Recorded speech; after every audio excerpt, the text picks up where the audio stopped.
otya?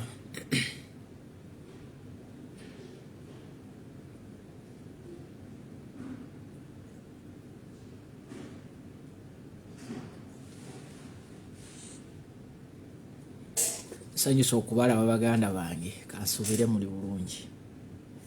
Nga bulijjo mukimanyi bwentuuka nga buli muntu oyita munno ng'otaaginga munno ng'omutegeeza nti omukulu atuuse. Kansubire muli bulungi. Buli muntu yita munno, buli muntu yita munno, buli muntu yita munno, mugambe nti omukulu atuuse okutemaatema ensonga semasonga. Buli atuuka oli waddemba okumbuulira wawondabira nkutumireko nga bwe tugenda mu maaso. Oyinza okumbuulira gy'otulabira nga bwe nninda baganda bange baleete linki yaffe tugende mu maaso. Buli atuuka tegeeza munno, buli atuuka sharinga video, buli atuuka gamba munno nti essaawa etuuse tubeeko bye tubuuka. Mukimanyi bulungi nze bwentuuka mbanzize kubabuusa. Sijja kubaleka mu bule nga wendi. Sijja kukkiriza kubavuga sipiidi nga wendi. Sijja kukkiriza kubazanyira ku mutwe nga wendi. Ekyo nakigaana. As long as nkyaliwo nkyassa, nja kujja mbabuuse mbagambe nti abanga akakodyo kaakano eyo temutunulayo, mutunule wano ewali ekifuna. Manyi abantu bano nabo bategeera nti social media eno nabo basobola okugimanipulatinga. Naye kati ffe bwe tubeerawo wano y'ensonga lwaki tulina pages zaffe zino ng'olujjuliro, JB Muwonge, baganda bange abaki waliwo agambye nti Sebo Isima agambye mbu bagenze balabe owakakofiira akamyufu ewadde olanya bagenda. Oyo naye mumuwa obudde bwaki, oyo naye alina kyasobola okukola. Oyo temuwa na budde oyo naawe. Agamba atya tela kutumiddeko. Bane musharinge video, muyite bannammwe, mubataginge, muvuge video eno emirundi 105. Kuba leero tugenda kwogera ku bintu bingi nnyo ebigenda mu maaso. Bingi nnyo bye tugenda okwogerako.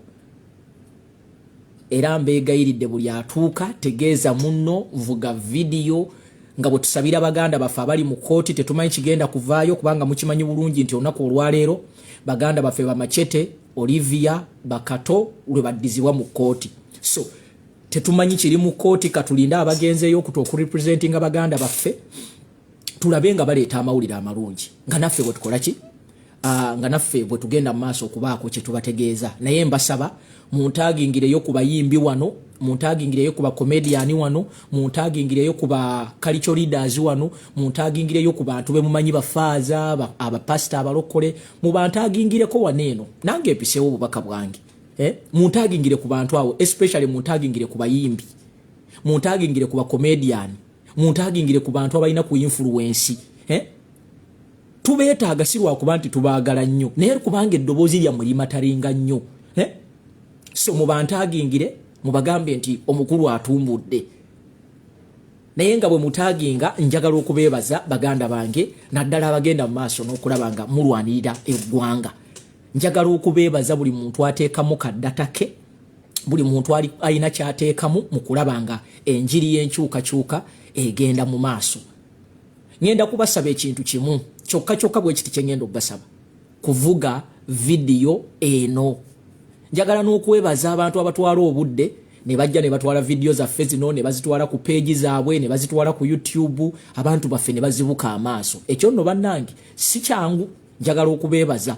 Agamba atya muganda wange Fred Kajubirumbuye Chemical Ali watutaddemu ensasagge wano abasajja bagezaako okulwana n'ensasagge. Taata ow'ekitiibwa Lumbuye atakwagala yalimanya kyalikuwa naye nga tusanyuse nnyo obubaka bw'owa bannayuganda. Tulimala kuvaawo ne balyoka bamanya nti abantu bano bayogeranga ebintu naye nga tukwebaza okulaba nga weewaayo n'otuwa ffe ate bye tutya okufulumya.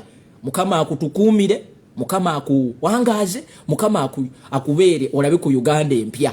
era ndi musanyufu nnyo kulabanga naawe oze onengereko nga nange empeereza munnange nno si kyangu si kyangu naye twebaza emirimu gy'okola kakati baganda bange ngenda kutandika naye nga sinnatandika ngenda kubasaba link eyo gye tutaddewo twetaaga abantu batwitinge message yaffe etuuke twetaaga njazikamu uno busani girasi bulengera jjajja mugundi mu 360 degrees omaye kati naffe tutandise okubeera ba professor kyokka Fred Kajubi aganyire kati simanyi era nze obwedda buli lwetunulira bweti nga ngamba naye mpera oba siwera mpera oba siwera watukoze bubi kati fe abasajja tetukyayogera era bwe mbadde ensuula manifesto yange nina gwe mpadde manifesto naga bw'oba oli mu tiimu aganyira sijja kukkiriza kunjolonga naye siina kyakkola naye abakyala nabawoninze ensonga zaganyira temulowooza nti ffenna bwe tutyo bannange aganyira tajja kutwonoonera nsonga zaffe muwulidde baganda bange anyway katugende ku nsonga eziri mu ddiiro era ngenda basaba ekintu kimu kyengendo basaba mikwano gyange mwe kutambuza bubaka kutambuza video kuvuga message onaku olwaleero tukeredde mu mawulire ag'enjawulo nga bwe mugalabye ku TV nga bwe mugalabye mu mpapula z'amawulire naye njagala tutunulire ebintu bino wammanga kiki ekipuleyinga at play essaawa zino gwolooza kiki gavumenti eno kyeri mu kugezaako okubiikirira nabagamba bwe mulabanga amawulire g'e Uganda bwe mulabanga amawulire g'e Uganda nga gayina ekintu kye galemeddeko nga gayina ekintu kye gavuga mbeegayiridde ekyo temukitunuulira nkiddemu buli lwe mulabanga amawulire g'e Uganda nga gayina kye gavuga nga bakitaddeko nnyo emphasis awo temutunulangawo muganda wange Fred Lumbu yetaabu yatugwiridde feka tetukyayogera bw'oyogera ng'omwana ga nti gwe kati oli tiimu aganyire saagala naye nze nabawoonize temugeza ne musala eri ewaffe ebugisu tetuli tiimu aganyire ffe tuli tiimu ndoddo omanye endoddo so mutugendeko mpola anyway tudde ku mulamwa bannange mujja kunzijja ku mulamwa kakati mbadde nkyabagamba buli bwe mulabanga TV z'e Uganda buli bwe mulabanga radio z'e Uganda buli bwe mulabanga media y'e Uganda ng'eyina kyevuga awo totunulawo tunuulira kiki ekiri ku play nsaba ovuge video yange eno kubanga nkulu yeetaaga abantu balina buwongo abalabire ewala nkiddamu buli lwolabanga media y'e Uganda kamba buulire obutambi oba ebifaananyi ebyo ebyafaaza byakubya abantu bano era nze obwedda njagala nnyo abantu abagamba nti photoshop nabo batukolereyo ku photoshop owaabwe ebintu bingi ebigenda mu maaso bannaye wano e Uganda towakkaniranga kintu golaba asobola okugamba nti ebilioni 2 tetuzitunuulira ezigenda okuziikoolanya wabula tutunuulire status y'omuntu afudde nobanga agamba nti ebilioni 2 ezo bwe tunaaziteeka mu Jacob Oulanya agenda kudda ne bakwatayo ne milioni buli mubaka w'omu north ne bamuwaayo milioni 3 naye nga already buli kimu kiri mu budget naye ababaka b'omu northern region babawadde milioni 3 kwegamba okufa kw'Oulanya lyabadde essanyu eri abantu abamu ababbi abali mu gavumenti okufa kw'Oulanya lyabadde essanyu eri ababbi abali mu gavumenti eno oli naavaayo n'aburaginga n'okuburaginga n'agamba nti don't look at the money oyo ayogera bw'atyo ezo sente tekulizize ezo sente za musajja munaku za muntu nga nze za maama wange atunda katunkuma zizogwe omuvubuka avuga kabodaboda zizogwe Kadaama ne Sekadaama eyo ye Uganda minister n'avaayo n'akugamba nti totunuulira sente tunulira status y'omuntu gwe tugenda okuziika. Gwe just imagine kati olanyayo yafudde singa wabaayo omukungu omulala afanga atona abadde ava mu first family oba abadde ava eri waabwe mwe munasigaza sente nabagamba ensi etaliimu gavana eggwanga eritaliimu gavana eyo Uganda nabagamba buli muntu yenyweze buli muntu funa omusipi weesibe wenyweze kubanga wetulaga mugenda kukakasa kye bayita na kyemalira ate beeguya omuntu bw'aba asobola okugamba nti nno tetutunuulira sente tutunuulire status naye nga ne gye bagenda okumuziika omwami Jacob Oulanya teri yadde ka health center yadde kamu bwe kati teri yadde essomero eririmu amagezi lyosobola nti lino ssomero lya primary oba lya secondary. Ababaka b'omu Northern Region esente ezo bazibawadde bagende bakole ebintu bino wammanga. Ekisooka bagenda kugulira abavubuka bakakkane. Era ogenda kulaba mu kuziika ng'olaba abantu bajja batamidde. Ekyo gy'emirimu kye babawadde kugenda kukakkanya busungu obw'abantu abali mu Northern Uganda. Naye bw'ogamba omuntu olina alowooza nti byakusaaga. Bannange tetujja wano nti olw'okuba tetulina byakukola. Tujja wano kubanga tuyina obulumi. Tujja wano kubanga ensi yaffe etuluma. Kakati Museveni n'abantu be bwe baatudde ne balaba nti ebintu bya Simaaka bikomyewo ne bagaa kati tuyiyiza kabadiki. Ne bakeera n'apoloje ey'ekisiru nti owinyi ddoro. He apologized. Owinyi ddoro. He apologized.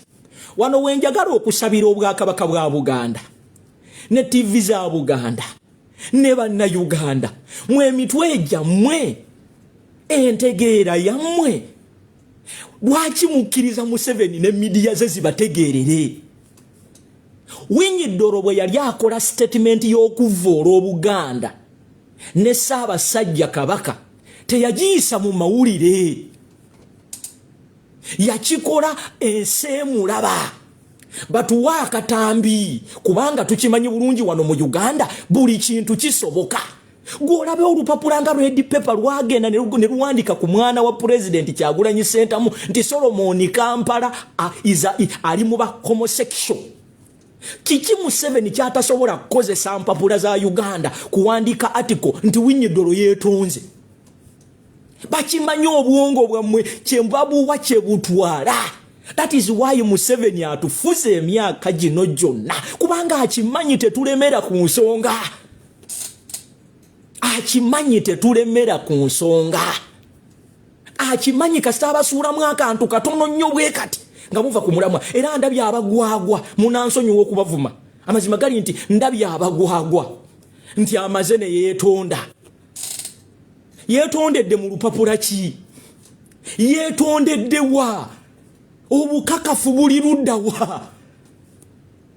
Kati mmwe ekyo kibalaga nti Museveni akyabasobola okuba manipulatinga mu bwongo bwammwe. Akyasobola okubazanyira ku bwongo. Winyi ddoro statement teyagikolera mu mpapula z'amawulire. Winyi ddoro statement yagikola nga TV zimulaba batuweeyo akatambi kamu. Winyi ddoro we yagambye nti he apologized. Njagala mumanye you are dealing with the dictator. Eyakwata media yonna e Uganda asobola ogikozesa kyonna kyayagala kebe eyo mengo. Kati CBS ezo simanyi BBS telefine kiki kye zitasobola kukola nga zaali zisirikiddeko information ya Ssaabasajja Kabaka nga muyi. Goloza abo kiki kye batasobola kukola. Banna Uganda bwe munakkiriza gavumenti eno nebazanyira ku bwongo. Banna Uganda bwe munaleka Museveni n'abafuulinga ajja kubafuga emyaka 10. Twetaaga evidence ya Winyi ddoro nga yeetonda.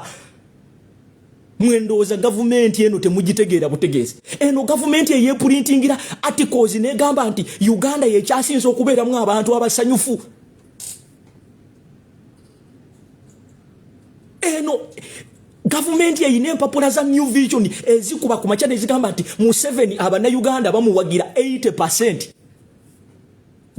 Je musobola okutunulira mbwe wandise mu lupapula lwayo ne mukitwala serious. Mugende musabe Katonda abawo obwongo obwokutegeera beyond what you see. Kati gwojawa otandika otyo okwesiga CBS. Otandika otyo okwesiga BBS Telefaina. Otandika otyo okwesiga zine empapula za Museveni. Ezikeera ku machane zikubire gulire nga zigamba nti Museveni bamuwadde obuwumbi obulala 100. IMF nogenda ku Twitter hando yabali abasajja nga tekuli yadde omunwe gw'ennusu. Eye government ya Museveni unless temumanyi kye muliko. Abasajja be printing ira wano congratulatory messages nga Museveni amaze okubba akalulu. Ne bewandikira zi article mu mawulire gaabwe. Emboozi y'omusajja ono gwe bayita aganyira. Baleeta emboozi entuufu ne batagiwandiika. Gwe ani akulowoozesa nti ebyo bye bawandiise bituufu? Ng'emboozi ya faazi entuufu owesimaka bagireetera bannamawulire b'e Uganda entuufu ne bawandiika story enfu. Okujjako nga bannayuganda temumanyi gwe mudiiringa naye oyo bamuyita terrorist. Mudiiringa n'omutemu. Mudiiringa n'omuntu asobola okukwata media n'agizannyisanga bw'ayagala. That is why balwana nnyo okulaba nga bakuba buno bu media pages zino nga zino olujuliro nga ba Fred Lumbuye nga b'ekyoto. That is why balwana nnyo. Bannayuganda bwe mwagala okuba na kyemalira mulemereeko ku nsonga.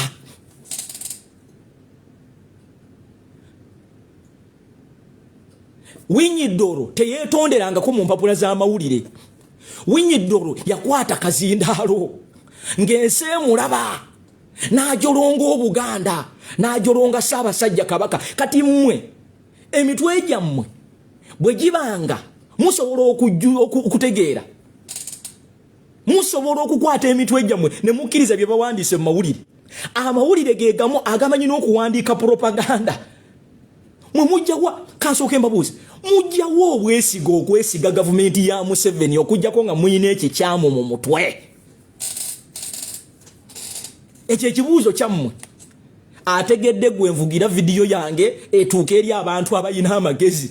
Soogera n'abantu bakyamuukirira. Njogera n'abantu abatuula hansi ne baga wait a minute, what is happening? We twogerera olwaleero waliwo incidences zisuukanga ziringa mu 6 abasajja bano ze baleese okutudayivatinga. Gwokimanyi nti olunaku olwaleero almost emiriro 2 gikutte mu Uganda yonna. Waliwo omuliro ogukutte essomero e Karamo e Muteso region ne gwokya ebisulo leero. Waliwo n'omuliro omulala ogukutte hotero ey'amaanyi wano e Kabalagala leero. Naye ebyo byonna babadde bagezaako kubapuleyingira ku bwongo wabwe basobola okubateeka. Then ne babaleetera budget y'olanya. Kansooke mbabuuze esente ze baleese mu budget y'olanya mbuulira obadde osuubirayo ekipi ekirala. Bakukwatidde billioni 2 ze batemye ne basatulatinga mu mawulire gaabwe ne babateeka obwongo bwamwe ne bubeeraawo. Bakutte billioni 2 kuba luli mbadde muzoogeranga nnyingi ne bazibatematemera obwongo bwamwe bufokasingaawo. Kati babajje kati baagala muve ku kubuuza olanya yafaaki mutunulire sente. Musooke mubuuze omusajja ono yafaaki.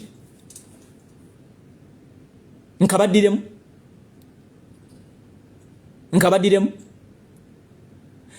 bakutte billioni 2 ze mbadde mu complainingirako ne bazitematema ne bagifuula topic.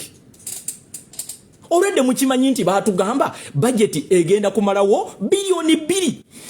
Kati ze bakutte ne beexaggeratinga ne babafunira kye mu discussingako. Kati mutandise okuva ku byolanya muli mu discussinga funeral service. Temumanyi nti A+ yaabwe. Ekyo temukimanyi. Obadde osuubirayo sente endala.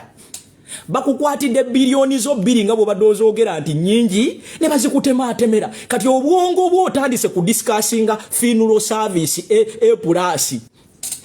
Ezo ze billioni ze 2 jasi bazanyira ku bwongo obwo.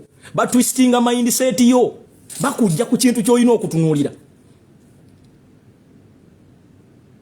bakujja ku kintu kyoyina okutunuulira. Oyo ye government ya Museveni. Always yetambulira ku mawulire ebavugira kuma ate kasita mugiwa yadde eddakiika emu ne bamanipulating bwe pa ebe bamaze. Kasita mugikiririzaamu ne bweba second emu Museveni asobola ne bwe kiba kyetaaga kuwonoona. Esobola okwonoona mu ddakiika emu at least reducing pressure. Tebalina kyamaanyi kye bongeddemu. Bakute bilioni 2 kuba luli mbadde muzogeranga muzeekiza generatinga ne bazibatemaatemeramu obwongo bwammwe bufokasinga awo naye tewali kikyuse zeezo. There is nothing new. Bakujja ku nsonga gye mulina okudiscussingako what killed Olanya. Kati abaali babanja Olanya n'ebyamutta mu discussinga A+. Oyo ye Museveni, media ya Uganda, abo be bakolera Museveni. N'ekirala baagala kujjawo kintu kya simaaka. Ate mwe abagamba mbwe eyo blackmail unless nga temubeerangako mu masomero bwe gatyo. Abantu basirikidde ebintu bingi. A lot of things bigenda mu maaso eyo bye mutamanyi na kumanya. Naye gwe kamba buwulire n'ensi yayonooneka. Omuntu omusiru yasobola okuvaayo naga nti blackmail baganda bange lwa butogera. There is a lot of evil going on mu masomero bwe gatyo. Singa abantu bavaayo ne bawa obujulizi mmwe muyinza okwata ku mitwe. Muyinza okwata line eggwanga lyafa. Line eggwanga lyafa. Totally lyafa. Naye bwe abantu bate bazze ne bababuulira ensonga bweziti temusobola kutegeera Museveni ngere gyavuga mu kintu kye. Batuuse n'okuga nti beene afulumye eggwanga. Okulaba nga basobola atiise okutematemako abamu concentrating eno ku beene, abamu concentrating eno ku muliro, abamu concentrating eno simanyi ku 8+, abamu concentrating. Kamba buulire oyo ye Museveni. Kasita akufunza nga asobola okudivertingamu ne bwe zibeera eddakiika 3. Batuuse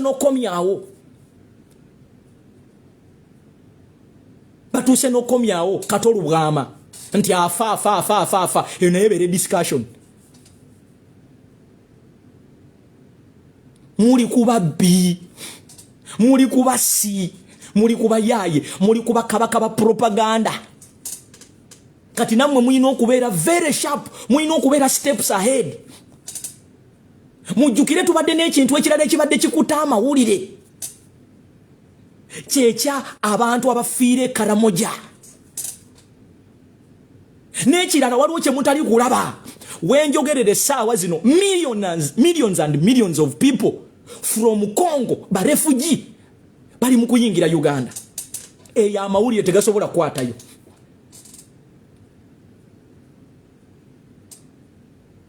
Wenjogerera wano. Mwe muli ku coffin, muli ku A+, muli ku biki, wenjogerere saazi n'ekiri wali eri ku border ya Uganda ne Congo. Abantu abave Congo bali bwe bati. Bayingira Uganda bwe bati. Abo bonna bagenda kujja kubagoba ku mataka bwe bati. Teri mawulire gabyogerako. Ebyo togenda bisanga ku NTV. Togenda bisanga ku BBS Telefina. Togenda bisanga ku NTV. Essaawa zino ba refugee bagenda kutuuka ekiseera nga basinga n'obungi. Naye mu obwongo bwammwe babuseetinze wano. Eri bakola diiru zaabwe abantu bayingira. Abo ba refugee buli bayingira mu ggwanga mwe mugenda okufuuka ekizibu. Kubanga waliwo ababafunamu. Naye amawulire ogalabyeko nga gatrending. Olabyeko amawulire g'Ekaramoja nga gatrending. Naye gw'omanye ekiri Ekaramoja. Ekaramoja temu. Ekiri Ekaramoja bagiyita genocide eya 21st century. Genocide, total slaughtering of individuals and human beings is taking place in Karamoja. You cannot even find any media station covering such stories. But what is happening in Uganda, most especially where cameras are not seeing, it is hell.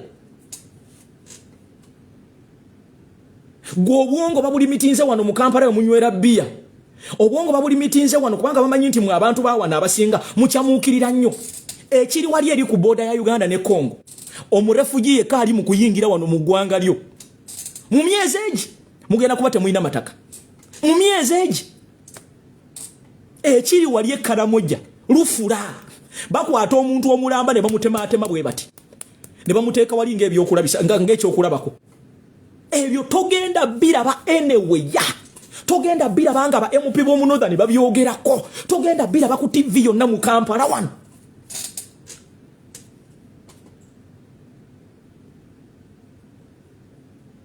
togenda biraba era tosuubira biraba ekiri e Congo wali ekiri ku boda wali buli refugee ayingira wana anoonya ttaka kati mmwe mugenda okufuuka ba refugee kubanga abo banajja bagenda kugoba mmwe ku mataka jukira abantu abajja temumanyi bantu bajja tomanyi alowooza atya tomanyi oba ali abantu tomanyi oba mutujju tomanyi oba muki beba abantu bogenda okulyokeere ku kyalo owulire nti waliwo omuntu yazze n'atematema ekyalo kiramba ekisooka abantu abayingira first of all tebakola ki tebabawa counseling omuntu abadde mu mundu n'akuyingiramu omuntu abadde mutemu n'ayingira mu community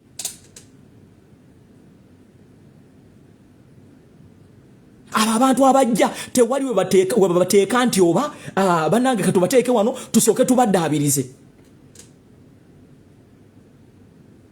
bayingira buyingizi tomanyi oba omuntu omutwe gwe gwatabuka bebo bowulira nti yakedde ku maca n'asanja g'ekyalo kiramba because they don't have even place ekifo kye babakola ki kye batuukiramu naye ebyo towulirako abyogera towulirako mbaka wa parliament abyogera tolabako TV eyogera ti bannange how are we going to in Uganda nobody is talking about that tewali akyogerako what is in northern Uganda is terrible it is massacre it is genocide ekiri mu northern Uganda kitokota butokosebwe kiti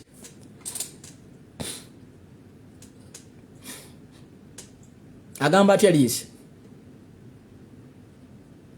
ettaka bagenda mukulitwala nga mukanudde amaaso bwe muti nabagamba media ze Uganda bwe zikuwanga ekintu tokitunuulira tunuulira kiki ekiri emabega w'ekintu kye bakwese nabagamba mu parliament musuubiremu ebintu bibiri kuteeka ly'ettaka n'okulondera mu parliament wano wensaasirira abantu abalowooza nti 2026 mbuje mulinze Museveni tagenda kutuuka 2026 Museveni ayagala bamukolere etteeka ng'agenda kubeera nga kabaka agenda kubeera nga kabaka n'ekirala abo abantu abayingira temumanyi karakita zaabwe bayinza okubakozesa okutemula bannammwe naye tewali muntu ayogera ku kintu ekyo baganda bange okubeera ne ba refugee nga temuyina we mbakuumira specifically it is more dangerous kibi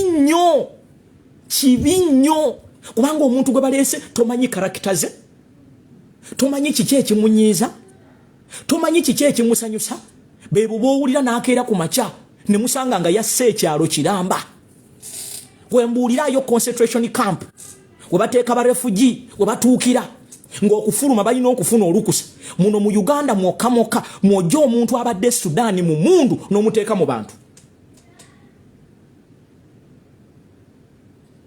muno mu Uganda mwokka mwoleeta omuntu nga tosoose kumurehabilitatinga n'omuteeka mu bantu bebo bowulira n'akwata omwana oba n'akwata abaana n'abatematema naye ebyo tosobola bitunulako ebyo gavumenti ya Museveni tebiwabudde bana abasajja bali mu kuyingiza abantu be mutamanyi very soon you're not going to be having anywhere to stay I can assure you unless you wake up unless you see things ebintu singa mubirabanga bwe tubiraba mbakakasa we are going to wake up nga tetulina waffe aba abantu bayinza n'obakozesa ne bagenda ne bakola mission ez'okutta bannabyabufuzi then namala naddayo mu camp first of all talina na records wogenda mu trackingira kubanga bayingira mu Uganda tewali muntu aga nti bamufunako information they are entering tebalina biboogerako they are just there baba jeyo ne baba kwase mundu ne baga go and make gendo okole mission eyokutta bwamala okutta naddayo mu concentration camp ogenda kumunoonya otya? How are you going to look for these people? Bana Uganda mutudde wano mulooza bya kusaaga. Muli mu muzannyo mulooza bya kusaaga. Bana abasajja baagala kuleeta genocide wano mu Uganda wano. Bana abasajja baagala kuleeta genocide wano mu Uganda. Nkibabuuliridde wano nga ntya Katonda. Mwekaba basiri waze, mudde mu byekigwagwa, mudde mu byekisiru. Mujja kulaba ekijja okuva wano. Mujja kulaba ekigenda okuva wano.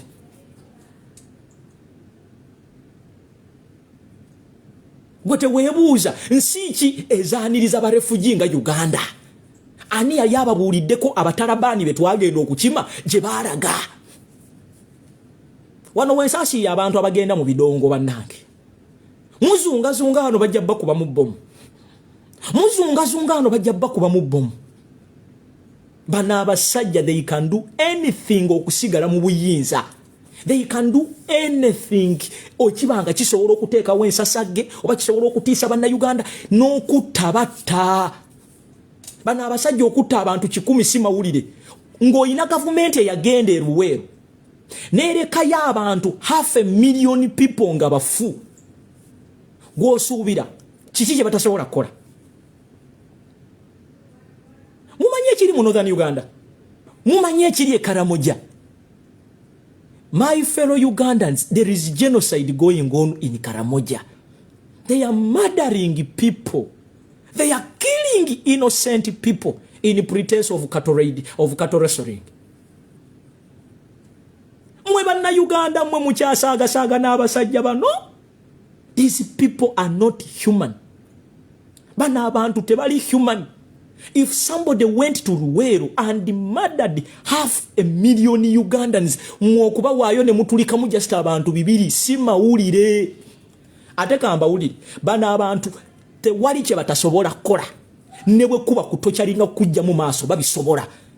Ekibagaana ekibakanga nti lwakuba omulembe guno muyinawo kamera. There is nothing, I repeat, tewali kye batasobola kukola. Era tokeeranga ku machano wakanira government eno okujja kongo ine ekikyamu mu mutwe. Unless you are sick. Omusajja omwe yalwana mu nsiko yavaayo ne yeewa obujulizi. These are not my words. Kayindo Otafire yabagamba bayambalanga ebyambalo bya government eri ne bakola ebikolobero okukyayisa government eyo. Kati gwani akulimba nti basobola kukola bintu ebyo? Gwani akulimba nti basobola kukuba bukumbi? Ani akulimba nti basobola kutema bijambiya? Ani akulimba nti basobola kukuba bomu? Abantu abagendanga ne balumba banka emisana tuku ne bajiba ne bakuba abantu amasasi. Mwe temumanyi bantu bemusaaga nabo. Goloza bana abantu okutulisaayo abantu 100 mawulire. Bwe baba yina kye baagala tewali kye batasobola kukola. Okutulisaayo obutulisa abantu 50 oba 10 oba 200 nga bayina kye baagala, that is nothing. Otyanga abantu abagenda mu nsiko ne batta abantu b'abantu 500,000 people. Gwolooza bano bayina kye batasobola kukola bano.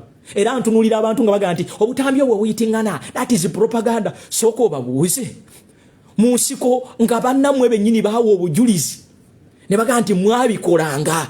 Ongamba otya mukuluno mwasisinkana Yesu ne mulokoka? Mwasisinkana Yesu ne mulokoka? Ennaku zino mukwesa baana bato. Oli n'agenda n'asoma okutemula. Oli n'agenda n'asoma okutocha. Mwalabye Kakwenza wano nga ababuulira omuvubuka nga bw'omusanga mu kkubo oyinza okulooza oyo omuvubuka ategeera. Naye nga be babeera mu tocha chambers nga batulugunya abantu. Be babeera mu tocha chamber. Simanyike kana akavubuka. Si ono. Indako. Bubuno obuvubuka kati kano ka Dennis. Buno bwe bubeereyo mu tocha chambers nga butulugunya abantu. Buvubuka butoka sanga ku kkubo mwabakazi ne mugenda nako kumbe katemu. Mwalabye ekifaananyi Kakwenza kyebalaze. Kati oyo omuvubuka jasima gino omusanze mu bbaala ne face ye eri hambo. naye nga be batulugunya abantu babajjamu abantu enjala be bajjamu abantu amaaso neewuunya nnyo munna Uganda agamba nti mukola propaganda nga bana abasajja balina history nga si yaffe bo bennyini bebeewaako obujulizi Kayindo Otafiire yakugamba yeke nnyini yakugamba nti baakubanga abantu obukumbi nti baakolanga ebikolobero okukyayisa gavumenti eri ekiri ekaramoja ekigenda mu maaso wano ku booda ya Uganda ne Congo singa mulaba omurefugi ali mu kuyingira wano baganda bange twesabire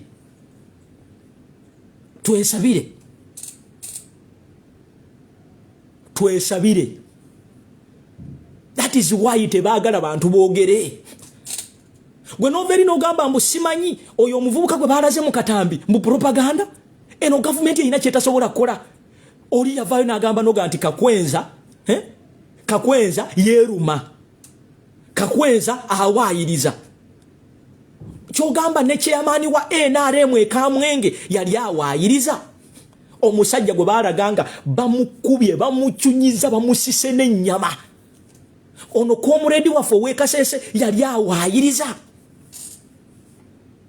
bano be bantu bemuli nabo ennaku zino bakozesa bavubuka bato wano wemponingira mwe bakazi mwegendereze buno obuvubuka buhambo faces buno obuvubuka butemu kati ennaku zino buli ku TikTok buli eri okasanga n'olowooza kantu kalamu gwolowooza kantu kalamu buli eri bwewombeka bwambadde kombati gwolowooza muntu mulamu obwo butemu baba batemu basobola okutematema bwe bati nga talina nakyaku tobalaba mu kamera awo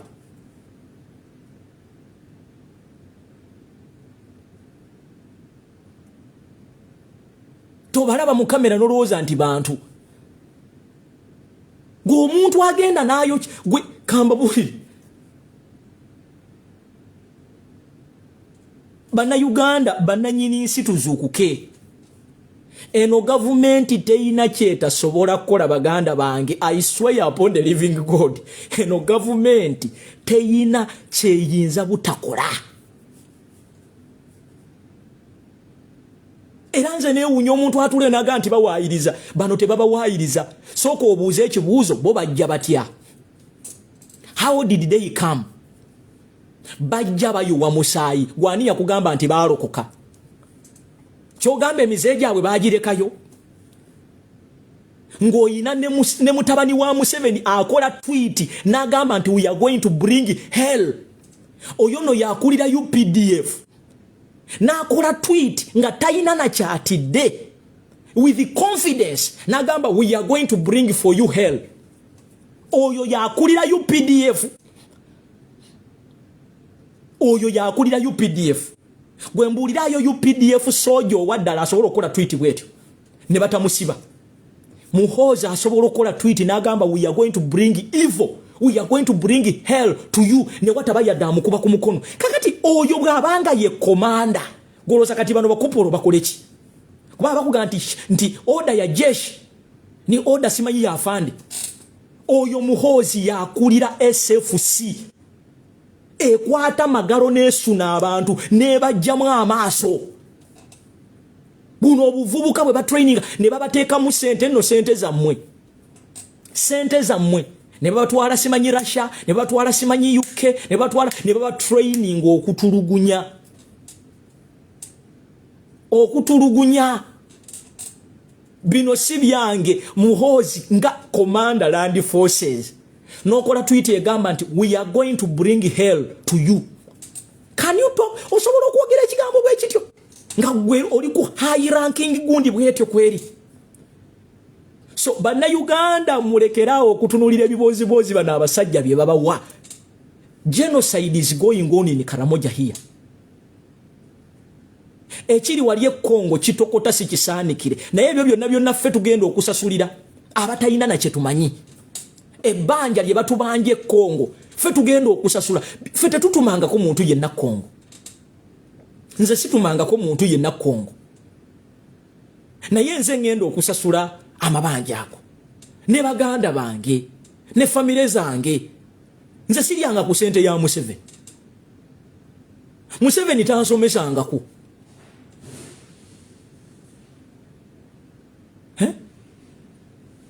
Museveni mwenyini yakugamba nti muhozi kitegeeza revenge. Yakugamba Museveni nti muhozi yamuzaala to do revenge. Ate Museveni ku myaka gyatuuseeko takyalimba kubanga waliwo emyaka gy'otuukako ng'olina kwogera mazima. Yabagamba muhozi yamuzaala okurivenjinga era yagenda okukola nga revenge. Ebyo byali bigambo bya Museveni ye kennyini nga tewali amukase nga tanywedde mwenge.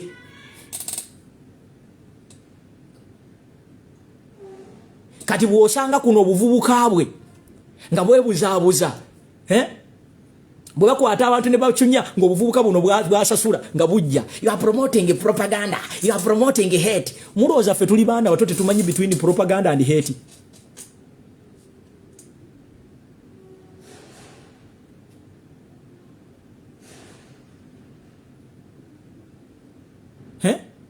Mulowooza ffe tetumanyi propaganda and hate? Mulowooza mukyasobola okutwekwekamu? Mulowooza tetumanyi batutta? Mukyasobola okutugamba mbu mmwe mukolera bannayuganda kweri?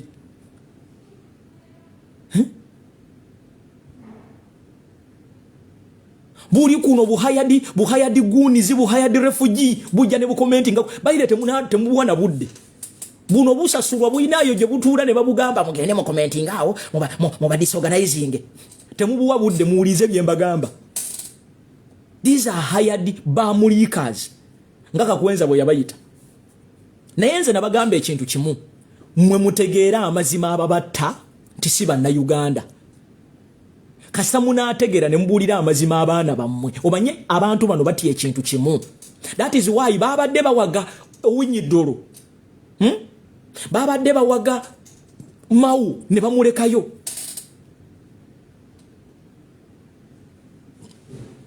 Kati ate n'ekirala kino mukyegendeze njagala kulabula buli muntu muna struggle. Baleesa abawala Abanyarwanda.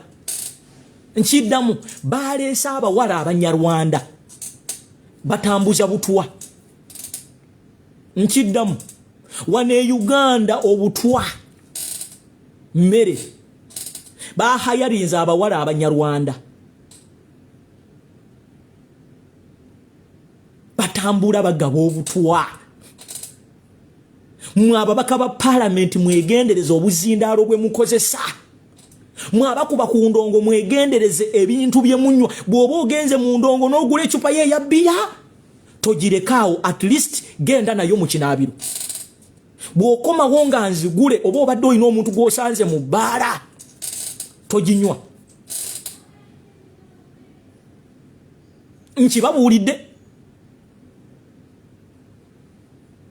Nkibabuulidde. Bahayarinza abagabi b'obutwa mwebali. Abanyarwanda supu omusanga bwoti nga yenna atetemuka bwati. Ate obutwa buli mu diaspora. Era mwabazungazunga mu bupatepate. Mwabazungazunga mu bukolokolo bwe batabayiseeko. Bajja kubaddiza mu coffin. Bajja kubaddiza mu bibokisi. Tubabuulira ebintu bino ne mulowooza byakusanga. Gw'olaba musituuni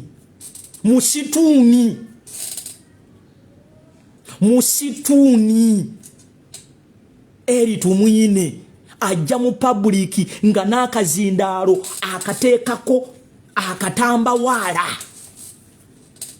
Abo nno be bakola gavumenti y'abano. Naye kennyini takyesiga buzindaalo. Presidenti wange Kyagulanyi Ssentamu n'abakulembeze ba National Unity Platform kino ekintu tukizeemu emirundi egiwera. Mwewala obuzindaalo bwe muteetegekedde. Mwewala obuzindaalo bwe muteetegekedde. Bano abasajja bagaba obutwa. Obutwa bungi. Gw'olaba musituuni ajja mu public n'asabika akazindaalo n'akasabika bw'ati. N'akasabika bw'ati. N'akasabika. Baganda bange ebintu si byangu. Moses ali gosobola okummatiza kambalage osobola okummatiza osobola kyovula abantu bagamba nnyo mu sharing video zino abantu bamanya amazima kubanga tuyina obuzibu ne bannayuganda baffe tebamanyi bigenda mu maaso gosobola okummatiza nti ono omusajja Moses ali wano waali nti buno obulwadde bwa bulijjo osobola okummatiza nti ono omusajja ono gwe mutunuulire nti obwo obulwadde bwa bulijjo oyo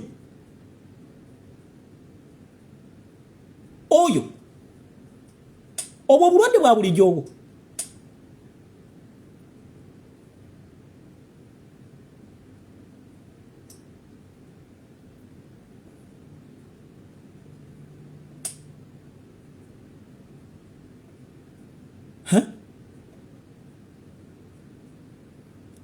obwo bulamu bwa bulijjo went into exile. They only came back when NRM came and called them back.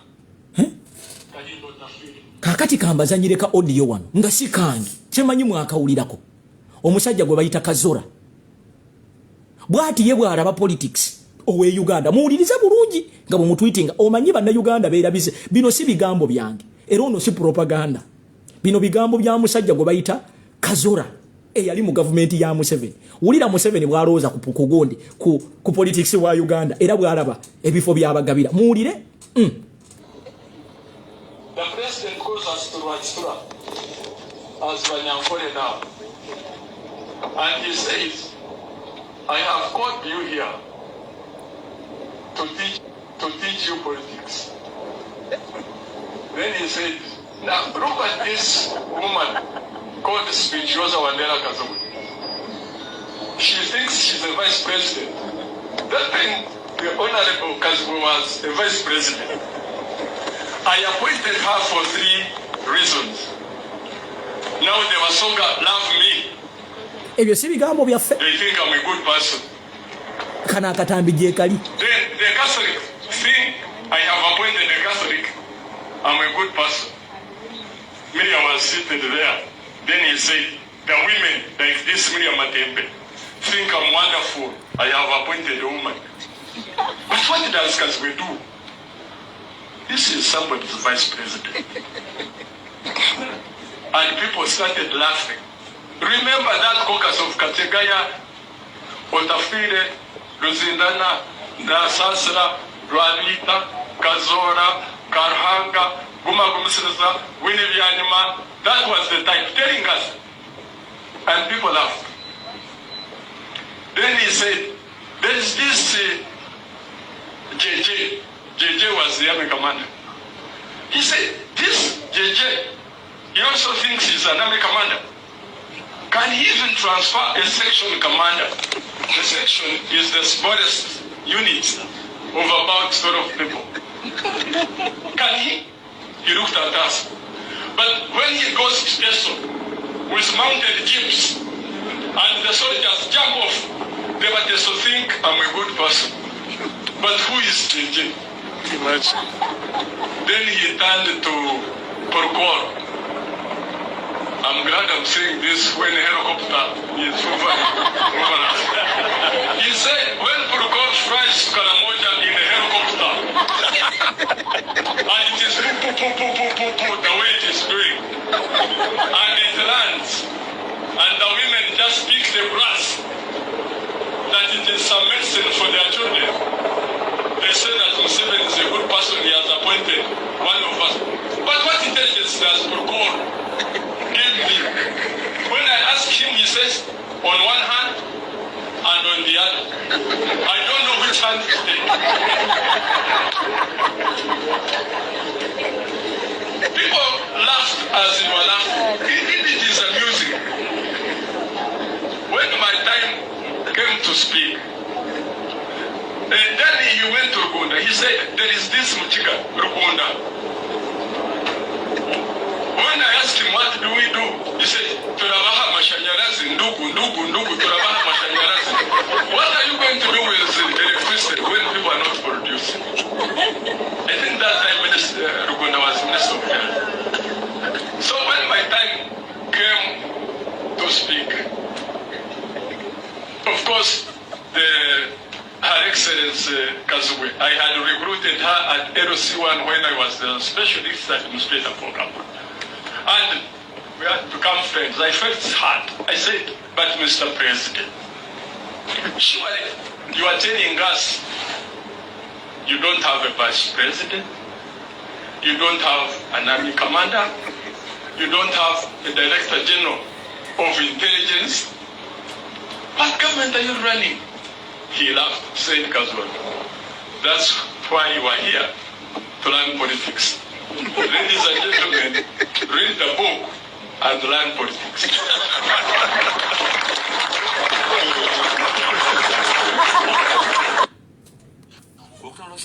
Roza muwulidde ebyo ebigambo si byaffe.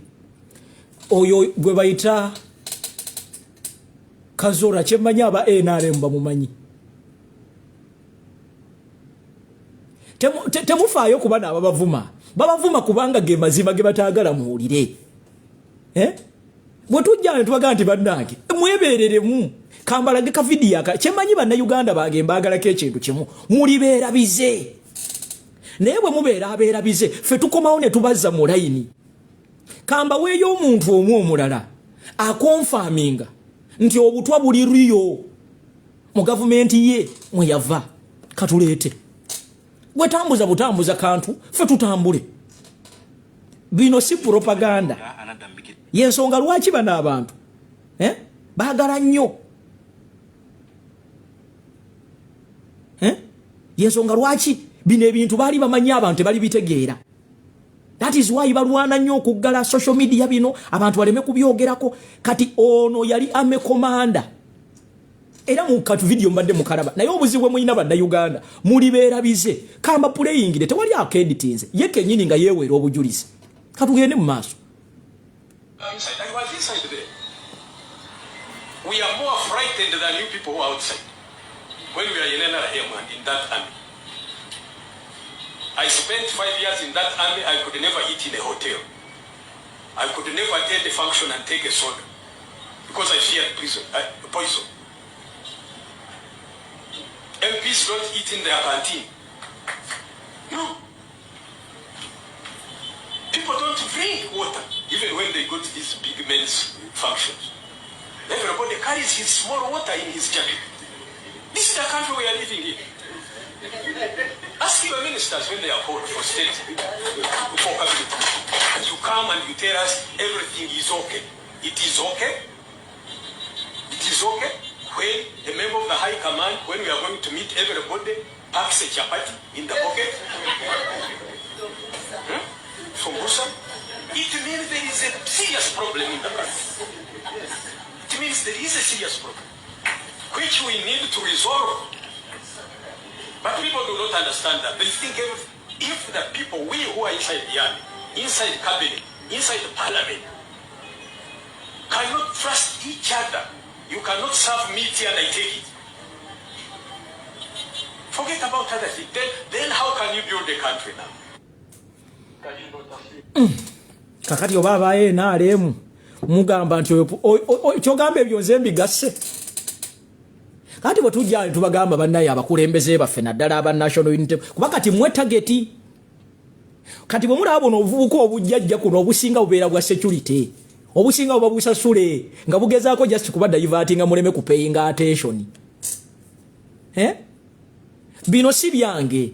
Era kano ka video mwakalabyeko ewalumbuye mwakalabyeko ku pages endala. Naye ekizibu kye mulina bannayuganda mulibeera bize. Mulibeera bize. Bino si bigambo byange. Ono si propaganda. Bw'obolooza nti propaganda lwaki ono ye tebannamuyita kwasalinga kintu kino. Wali olabye koma muteeka mu kooti. Kubanga bano abasajja bulijjo badde bagamba nuupu ekozesa propaganda. Nuupu bino si bigambo byange. So bwe tubagamba mmwe abaagala ennyo okulyalya mmwe. Abaagala ennyo okulyalya. Kati buno buka bwa NRM na buno obukazi obwa NRM bujja ne buga. Instead of talking about manifesto of NUP, our manifesto is one. We want to remove Museveni from the chair. Kyagulanyi Center mu won the election. And Museveni stole the election. We don't need a manifesto right now because as the way the things are, with your manifesto, the economy is collapsing.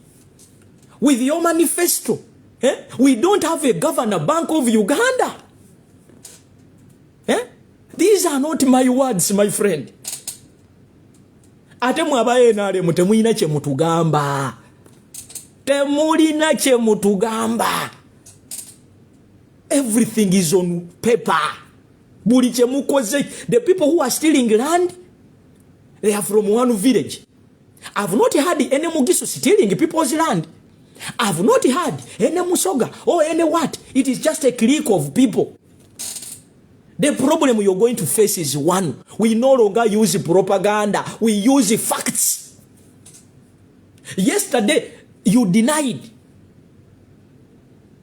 that the person who was being tortured, I hear it is a frame. Why do you respond to it if it is just a blame? Temuyina che mutugamba. And that is why we shall always come here to expose people here.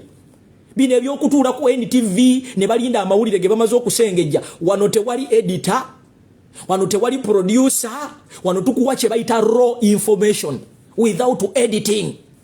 That is why tubagamba pages nga zino bwe mutulaba nga tuli live mushutinge musharinge buli muntu amanye n'omwana aliye kabongo n'omwana aliye kotido n'omwana aliye yumbe n'omwana aliye busoge eri munda kastofuna information.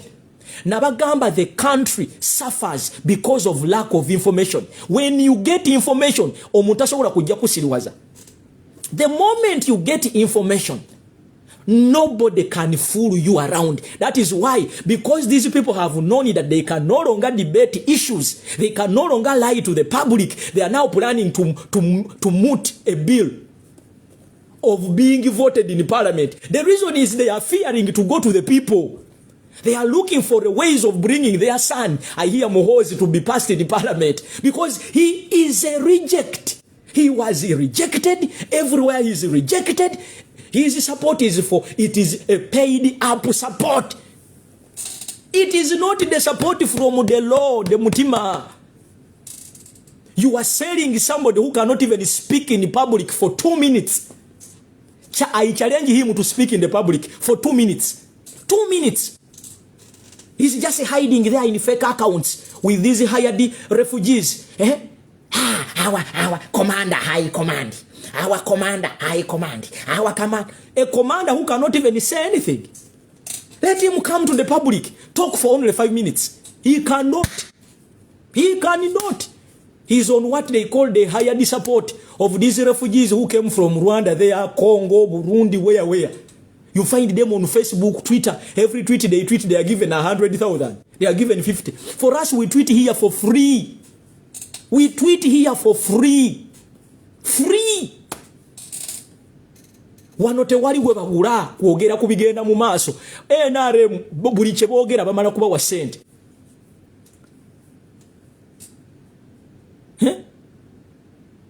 Kati nobula banga butandika. Jango yogerere wano. You don't need to scare anybody. You don't need to scare anybody. Come and refuse. Come and say this is a lie.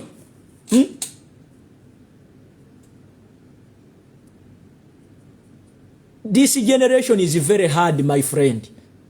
This generation is going to be very difficult. That is why you were here fattening the Chief Justice, telling him, you talk. You cannot start, if you start attacking Uganda, you are gone. That is point blank. Because if Uganda brought you here, you were refugees. Nobody knew you. Show us your ancestral homes in Uganda here. Show us even a single home where you came from. You are just hired people who came in this country, which was peaceful. You found the people with their land. You found the people with their everything. You have sold everything. Where did you come from? Show us where your homes are. Show us where your roots are. You find a fool abusing Baganda. Hey, omanyi, Abaganda, tebasobola kufuga gwanga. They brought you here. Who knew you? Ani yali abamanyi mwe bamasikini mwe. Ani yali abamanyi? Mumbulire nti Museveni mu Buganda bali bamumanyi. Temulina kye mugamba bantu. You don't have. You start abusing the people who helped you. How many of your people died in Ruwero? How many of your fathers and mothers died in Ruwero? You are just here. These boys who went and studied on our taxpayers' money. They are here also swearing. One day when this country elapses, you will look for survival. You are bragging. You are bragging. You are bragging on my taxes. I pay you. The uniforms you are putting on, it is my tax. The cars you're driving, it is my tax. Because when I don't pay tax, you don't have money. Point blank. I pay for your feeding. I pay for your children. I pay for your medical. I have a right to even ask, why did you spend my money taking Oranya to US? That is my money. You don't sell anything to get that money. That is my tax. That is my money. I see a lot of Banyampi here. It is because I'm telling you the truth. It is my money. It is my money. It is my taxes. The money you are spending, it is my money. You don't sell your cows. You don't sell your goats. You don't sell your buildings to get this money. It is my money. It is my mother's money. It is those people in the diaspora's money. You don't have any money. We the citizens pay for everything. And we have a right to question everything you're doing. Because it is our money. It is my taxes. There is no minister in Uganda who gets money from his cows. It is my money. I have a right to ask for accountability. I have a right to ask, why are you spending 2 billion plus for the death of Oranya? Are you going to bring him back? Why don't you take that 2 billion shillings and go and construct a sensible hospital in his constituency? These cattle keepers,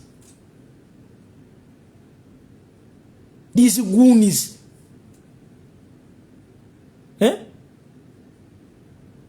my money, I need to complain about it. It is my money.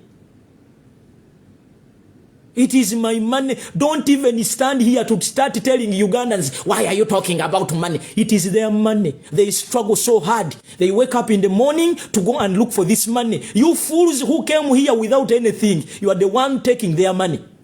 You have not even put medicine in hospitals. You have not even constructed anything sensible for them. You came here with nothing. You find a fool. You find these younger boys who are benefiting from my taxes. They are also abusing people. My money is the one you use to get those guns. My money is the one you get to buy those cars. Do you sell your cows? Do you sell your goats? Do you sell your buildings? What do you have in Uganda? What do you have in Uganda? You came with what in this country called Uganda? Can we bring back the pictures when you are from the village? When you're from the bush, what did you have? You find a younger boy, a very useless boy supporting NRM, telling you, you know, Bobi Wine when you wanjaga, he cannot rule the country. If a cattle keeper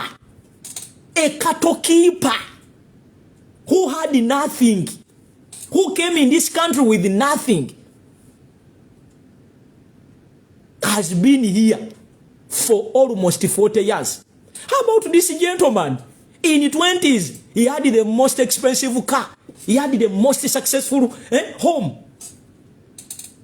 A cattle keeper has been ruling us for 40 years. You came here in this country with nothing. Let us go back and you show us where you came from. You have no right. Let Ugandans even ask questions. Why are you spending our money recklessly? Why don't you get that money and construct hospitals? Why don't you get that money? You want to award Jacob Oranya. Why don't you get that money and go and build a sensible health center?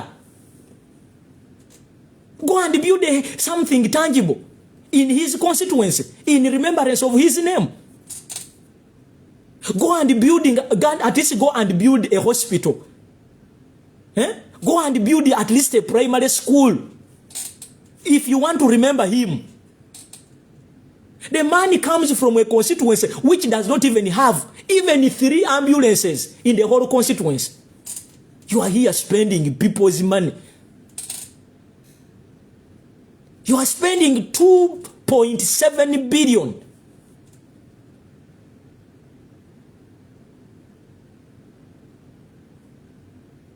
And then you want to tell people, don't talk about spending, don't talk about that money. You are stupid. Do you sell your cows? Do you sell your cows to get this money? Do you sell your cows? Do you sell your clothes? This is my money. I have a right to complain. I have a right to demonstrate, to tell you, my friend, you don't need to go to US. All along we have been saying, NUP is sponsored by Westerners, whites. What are you doing in UK for treatment? Why don't you stay in Uganda since you are not interested? NUP is a homosexual party. NUP is a Then you get sick and you're taken to America. Are you stupid? Muri basiru. Nti NUP ya abasiyazi. NUP ewagirwa abazungu. Bwe mulwala mugenda mu bazungu. What is wrong with your heads? Emitweja mugiri mukabole.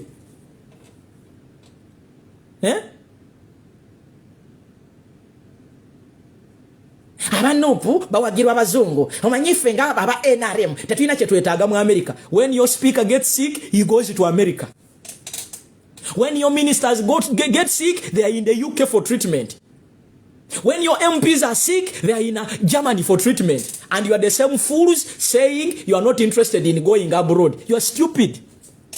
Fix the health sector. Fix the health sector. You are complaining about people who went and demonstrated, and you're not looking at the money spent on one individual. You are very stupid. You fools, you are very stupid.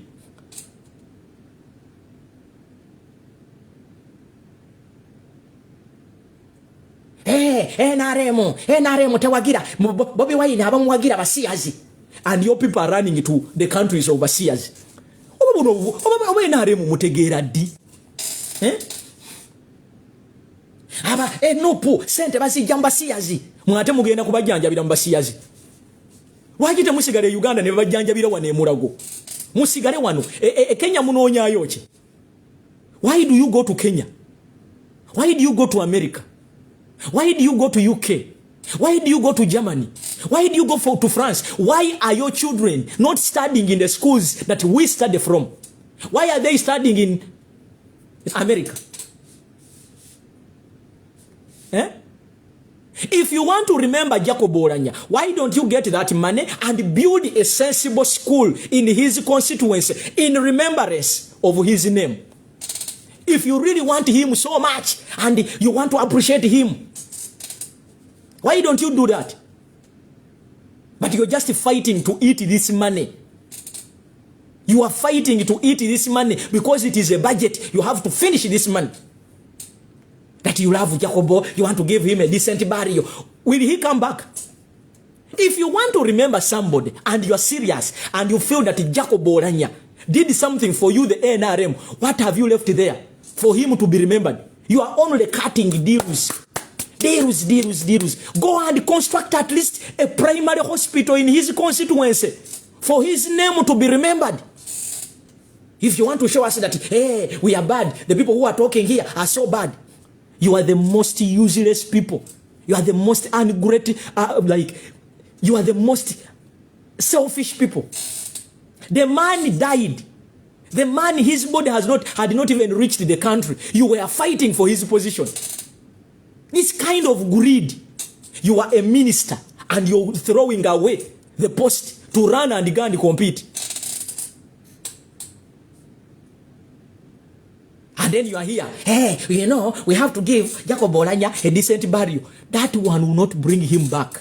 What will make his name to be remembered is something tangible you can do in his constituency. So that even the young people who are going to be there, when they look at that something which is tangible, they will say, yes, we had somebody from this region. You are all about making money. You bury the Lokech like a normal person. You bury the Lokodo like something which is just there. Hey, you're making a noise and you're listening to my noise. These boys who cannot even speak for their party. And you find a fool coming, give us your manifesto. We are not in elections. We are not going for elections so that you need a manifesto. You fools with a manifesto, the economy is dying. You fools with the whole bunch of the so-called elites, you are the ones selling our banks. You fools with your bunch of education, you are the fools selling, cutting down forests. You were here telling people that Amini was worse. During Amini's regime, there was nobody destroying wetlands. There was nobody building. There was nobody building in wetlands. Huh? Then you find a fool. Hey, Fabasoma, you know, you are the most educated, useless fools we have ever had. The educated elites, they sell our banks on WhatsApp. The educated fools in this government, they cut down forests to plant sugarcane. Those are the educated fools in this government. The educated fools can fly somebody at the expense of 1.7 billion. When somebody has cancer of stage 4, you know very well this person is not going to survive. And you are willing to fly this person at a cost of 1.7 billion. Why didn't you do something sensible and go back and build something sensible in his place for remembrance? These useless fools.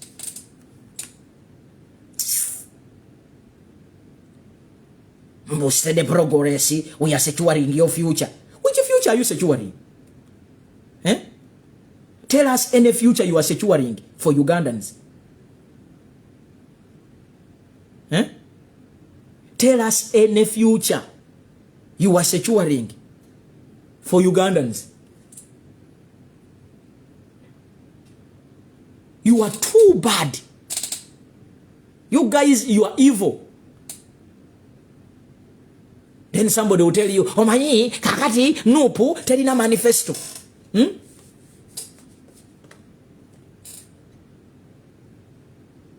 Nupu, Bagogana, why are you worried about our Kuogana? Actually, I want to remind Ugandans in the diaspora, you are going to be having a demonstration on the embassy of Sweden, I think. Then, you are going to be having a conference. Please register for that conference. I've heard that the NRM is also organizing a conference. I hear you now. Please take care of poison. We are warning you. Mwabagenda muyuna zaba aba NRM. Mwegendereza obutwa.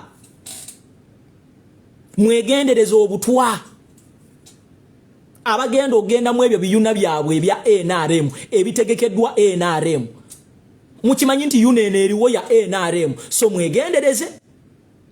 Nekirala temuwaayo details zammwe. Bajja kuba spyinga babatemule. Bano batemu. Egwanga ligwawo lyakuwoleza kimu. We are moving. You cannot move when you don't have a governor of money. As we speak right now, we saw Kyagulanyi Ssentamu, the president who was elected, posting videos. What is happening to your fellow Ugandans in Karamoja? But surprisingly, you cannot even find any MP from northern Uganda even posting about that. Even a musician, even a single musician cannot post of what is happening. And you think yourself, when they were murdering people in Kasese, some of you were very silent. You thought it is only for Kasese. It came to Buganda. Right now it is in Karamoja. Don't think you're safe. Don't think you are safe.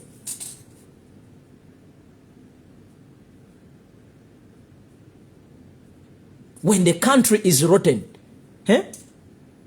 nobody is safe. When the system is rotten, you cannot tell me that the whole country called Uganda, we only have one machine. One machine of cancer in the whole country. One machine, and it is in Mulago. That means when you have cancer and you are in Shema, you cannot get treatment. You have to be driven to Mulago. When you get cancer, when you are in Karamoja, you have to be driven from Karamoja to Mulago. When you have cancer and you are in Rukunjiri, you cannot be treated. You have to be driven to Mulago. And when you reach there, it is not for free. And you find a fool telling you are making noise. Why don't you go and do research about what we are saying and come and prove us that we are lying? How many machines do you have of cancer in Uganda? How many? Now some useless NRM are coming in fake accounts. Come out and prove us wrong. At first you said the NUP is for Uganda. We went to northern Uganda. You kept quiet. You said the NUP is for Uganda. We went to western Uganda. You put there blocks for Chagula, to pass in the town. You said NUP is sponsored by gay. You said there is nothing NRM needs from America. It is because you are not informed. America gives Uganda almost $1 billion to the security of Uganda.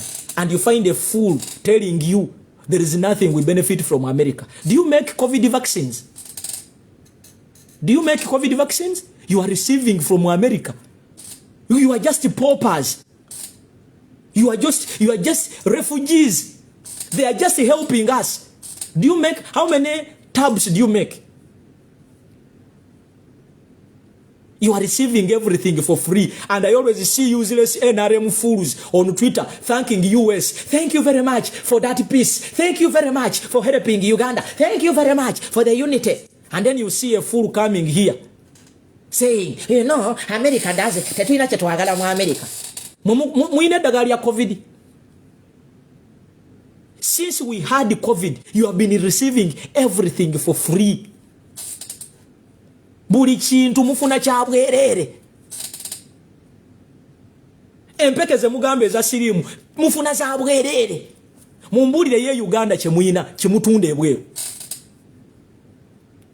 And then you find these useless boys who are hired. Nopu is for basiyazi. Nopu esente ziva mbazungu ziba zahache zijja mu. You cannot even finance your budget. Half of your budget is funded by Western countries. How do you differentiate between the money which comes from Basias and the money which comes from Bazungu? You are very stupid. You are not informed. Go in the books and do research. US only gives you almost $1 billion. $1 billion. And the fool comes here and says, hey, America cannot dictate for us what to do. You are stupid. During the COVID situation, what did you produce? Even up to now, even yesterday, even last week, US gave you free medicine for COVID. Do you make COVID vaccines? Do you? Why are your children in America studying? Why are the minister's children in the UK? Since you don't want to be abroad, why don't you put your children in Uganda here? Why don't you come and study from here? Why are we not seeing your children in the primary schools we have in Uganda? Abasiru bali mwena alemu. Tebasobola kunyonyola nti edwaliro lyerubo lyakomawa. One of the useless government in Uganda is NRM. They borrow money for an investor who does not even put up anything sensible. And they even gave the investor a tax holiday of 20 years. Useless MPs, let us clap for you. Useless NRM, let me clap for you. Even your president said it. Even your president said it. Even if you bring for me a sleepy MP of NRM. We don't do propaganda. We tell you facts. In everything I've said, come and challenge me and tell me I'm lying. Can you fund your budget? Can you fund your budget? What are you selling abroad as Uganda? The only activity you are doing right now as Uganda is selling young people in slavery. Just tell us any activity you are doing.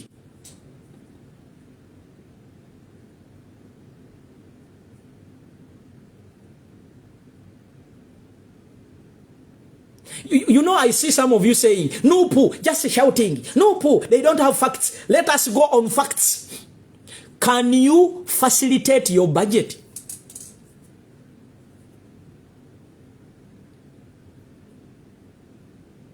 Can you? During the COVID pandemic, tell us anything sensible. Did you manufacture any vaccine? You were just there like orphans. Everything, you were just waiting. Even Museveni one time came and quarreled and said, you people, you are not helping us. You are not giving us vaccines. We are going to start manufacturing ours. Where? What happened to your professor, the one Rebecca Kadaga presented to the country?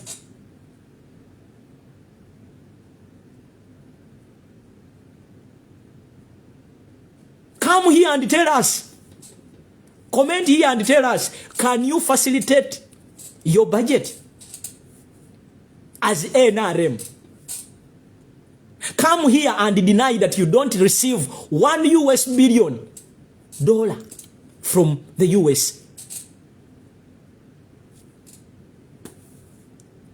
At first you were telling people, Bobi Wine is sponsored by gay. Bobi Wine, I'm sponsoring by the Basias. Your budget is funded by Basiaga. How come Museveni did not sign the law of banning gayism in Uganda? Why didn't he sign? Yet you are so, why didn't he sign? Let him call that bill and sign it. Not informed. And then you find somebody, we bring you facts. Tell us what happened to the Ruwa hospital. My money went there. Is the hospital complete? Is the hospital complete? You are here with this Mwenda to bring for you these things of confusing you. The GDP is growing. The GDP, the physical policy. My friend, in Uganda, most of Ugandans are not interested in that stupid thing of GDP. People want to see money in their pocket. They want to feel the money in their pocket. My mother, these other people are not interested about your GDP. Somebody wants to put bread on his or her table. Nobody is interested in your good English. Nobody is interested in your physical policy. Nobody, apart from the few, the useful idiots, the so-called elites. You even contribute one, you make 1%. 1%. You want to think that everything should be in good English. I don't need good English. I need medicine in hospital. I need good roads. I need good health facilities. I don't need good English. My mother deep in the village of Shema is not interested about Mwenda's English. My mother deep in Karamoja is not even interested about the good GDP. She needs medicine. She needs good markets. She needs reduced taxes. She's not interested in a good English. So you younger boys who are paid to be stupid, who are in NRM, go and do research before you come and approach some of us. We can mean to reason. We have all categories of people in National Unity Platform. We have those who can shout. We have those who can bring facts. We have those who can do anything. Everything, we have it. You want good English, we have it. You have good reasoning, we have it. You come here and you tell people that a rat, one rat, was bought at 8 million. Which kind of brain is this? Somebody comes and steals public funds and tells you she sold her 5 goats to buy that land of UBC. That she sold the goats and she got the money to buy the land of UBC. You are very stupid. And that's why you're going to suffer with this generation. We don't do blackmail. We bring facts. And you find these useless people telling you, bring us a manifesto. Give us your manifesto. We don't need to give you manifesto. We just give you facts. We give you facts.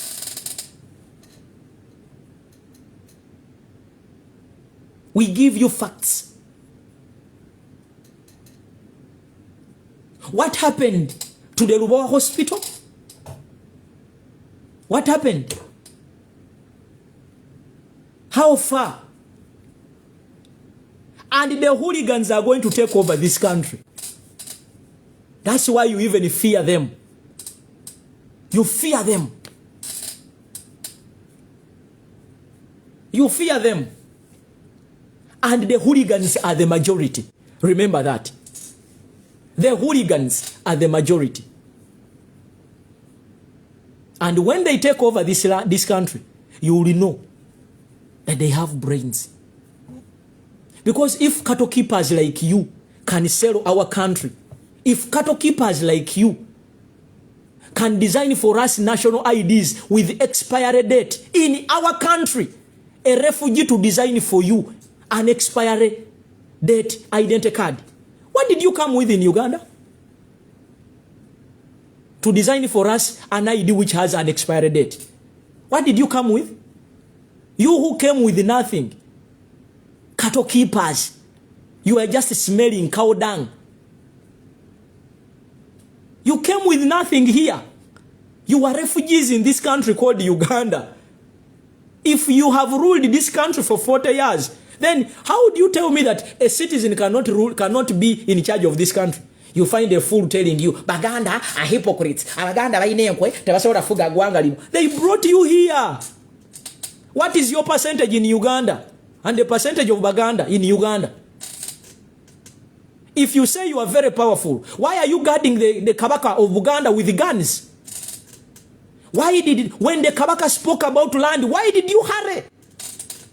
Why has Winyidoro hurried to even hire the media to say he has apologized? He would have remained with that statement and we see. You, one day when this country erupts, you will look for where to hide. Hey.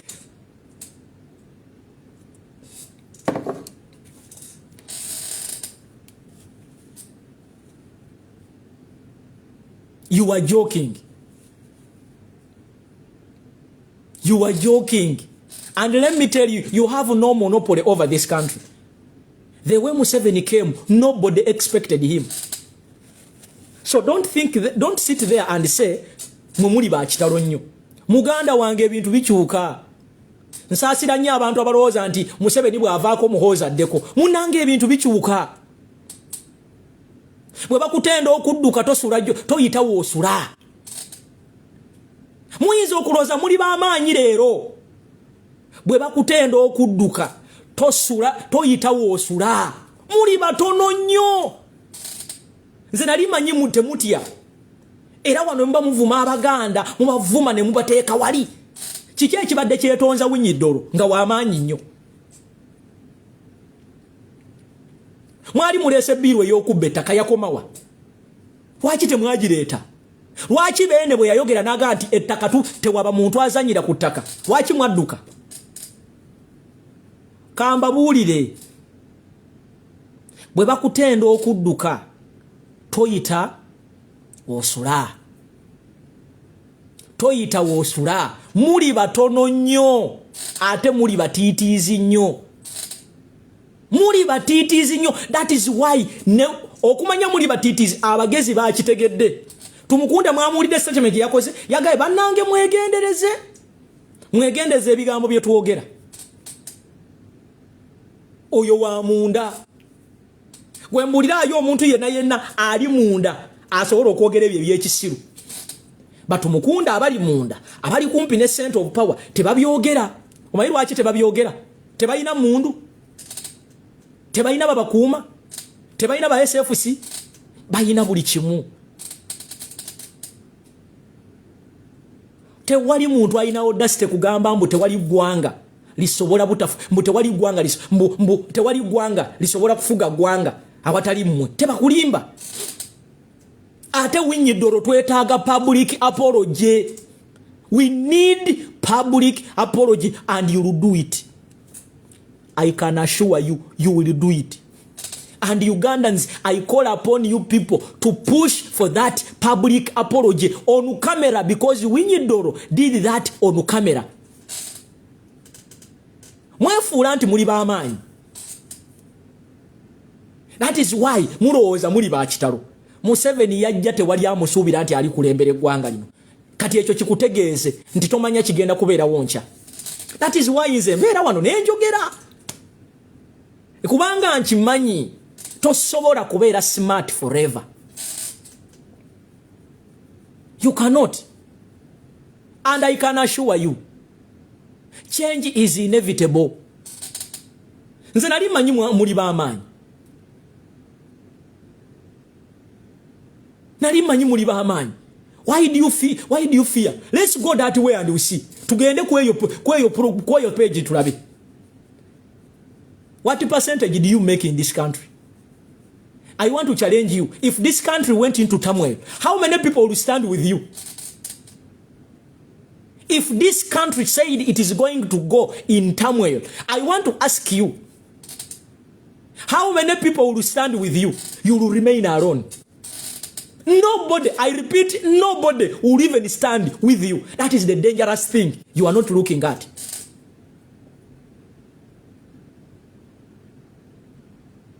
You would be very strong if you had a tribe which can stand with you. Which one? Tell me any tribe which can stand with you if something happened here.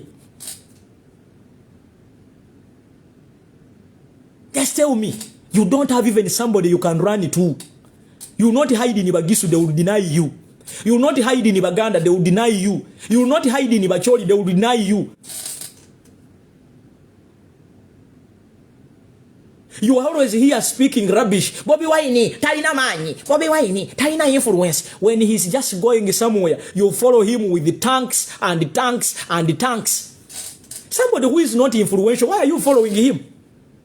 Leave him to enjoy it. You stole the vote, you are in charge. Why are you worried about him?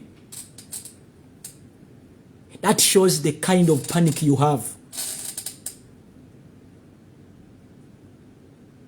You said you are so strong. You have the guns, you have the maje. But when you see Kyagulanyi Sentamu on the streets, you are always urinating like this. I saw this in Iteso. I saw this in Teso. You were here spreading propaganda. Nupu is for propaganda. Nupu is for propaganda. Bobi Wine was in Teso. I saw army commanders. I saw policemen going to beg him not even to stand. Asking him, please, don't use this road. Why would you beg him? Leave him to be there. Show me any place where Bobi Wine can go. And people refuse to follow him. You used to spread this fake propaganda. Bobi Wine, Mwestani, Taina Yoman. Can we come to Mbarara? Can we come to Mbarara? Organize any presidential campaign there. We come. Open it. Let the ballot be free. Don't involve police. Don't involve anything. Let's go there. Organize any campaigning in Chiruhura district. Let's come. Let's rock. we shall show you that this generation is connected like this. You tried to play a tribal card, it refused. And wait, we are coming to Bare Jacob Oranya. We want to see the people who said we shall not cross Karuma. We want to see. We are coming. Don't be surprised if those youths even beat you, the so-called people from there. You are joking. This generation is tired, my friend. We are connected like this. I have brothers in northern Uganda. I have brothers in western Uganda. I have brothers everywhere. You cannot beat this bond. You cannot. If you want to prove me wrong, or if you want to prove me right, organize any election in any place in Uganda. Let's go. Let's go. Where do you want the election to be? Where do you want it to be? Do you want it in Mbarara town we come? Can we come to Mbarara? Can we go to Chiruhura? Let's go. Let's see who is who. That card won't play. We are coming for the burial.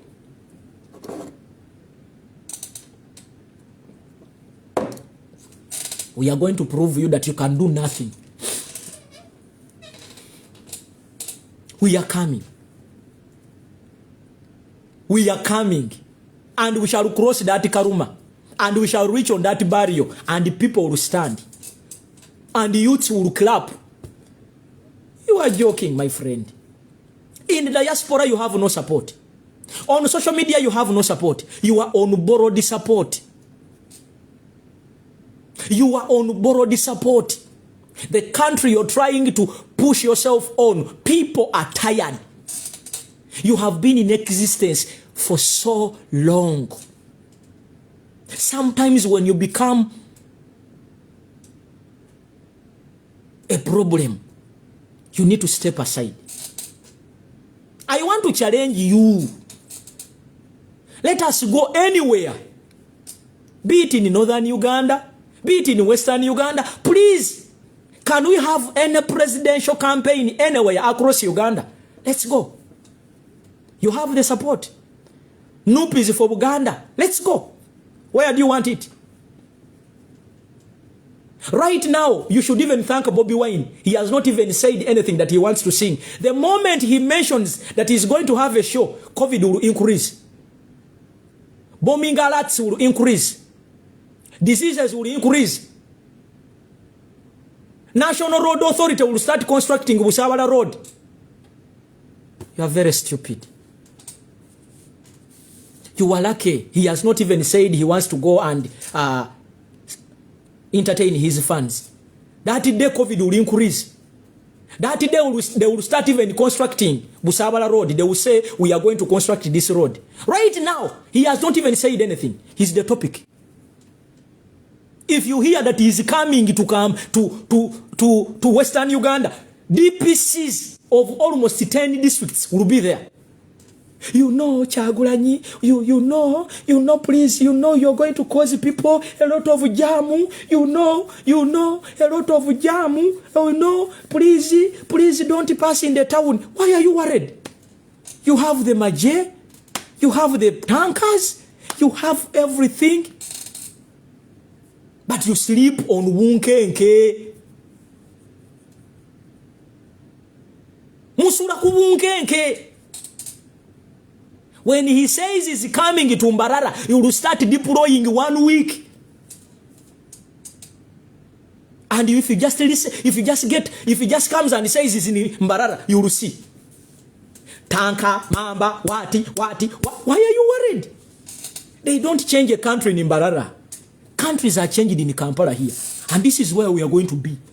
You who are pretenders saying, Simanyi, Baganda cannot. If Uganda wakes up one morning and says, leave this place, where will you be?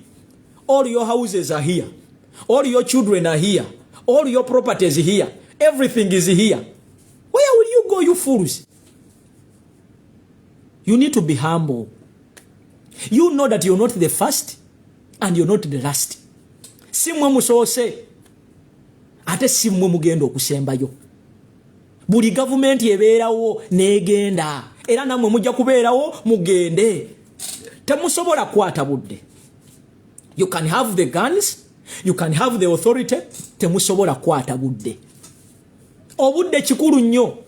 Singa mubadde muyinako support ey'abana Uganda nti oba abagenda ebweru bava ku politics. Ekyo kyandibadde oke. Okwekalakaasa we kwaliwo wano mu Kampala. Saalaba bano ba NRM bagaa nti bamaanyi nnyo nga bali ku street bagaa nti ffe tuli ba Museveni muveeyo mwenna mwadduka. Waliwo agambye mbuleti kabaka go to the north. Geji ya kabaka togiteekanga mu kamwako. Oyo kabaka muve nako. Ssaabasajja kabaka muveeko. We don't need to send our kabaka to the north.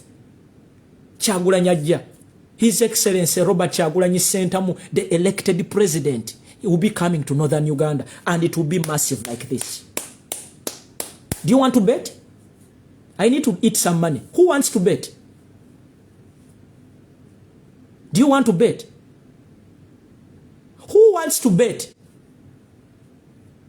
I challenge the Mau to organize a rally in his constituency and we also come with Kyagulanyi Ssentamu.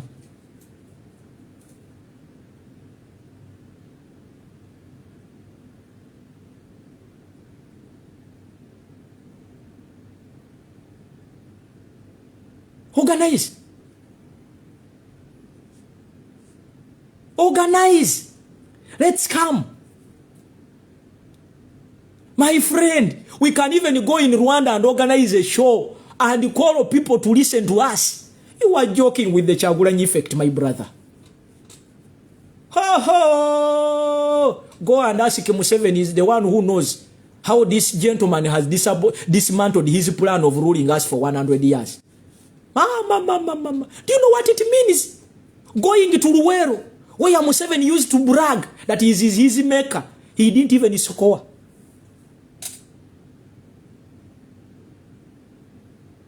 Who wants to bet with me? We are coming to northern Uganda and it is going to be massive.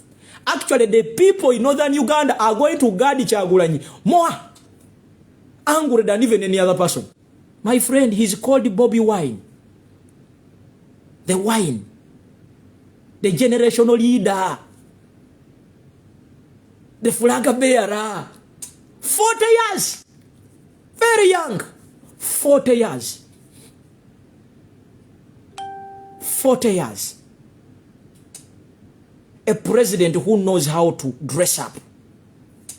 A president who has a wonderful lady. When she smiles like this, you say, my friend, don't joke. Don't joke. When Mao was on television, bragging about Bobi Wine not coming to northern Uganda, we sampled you. We were in Iteso.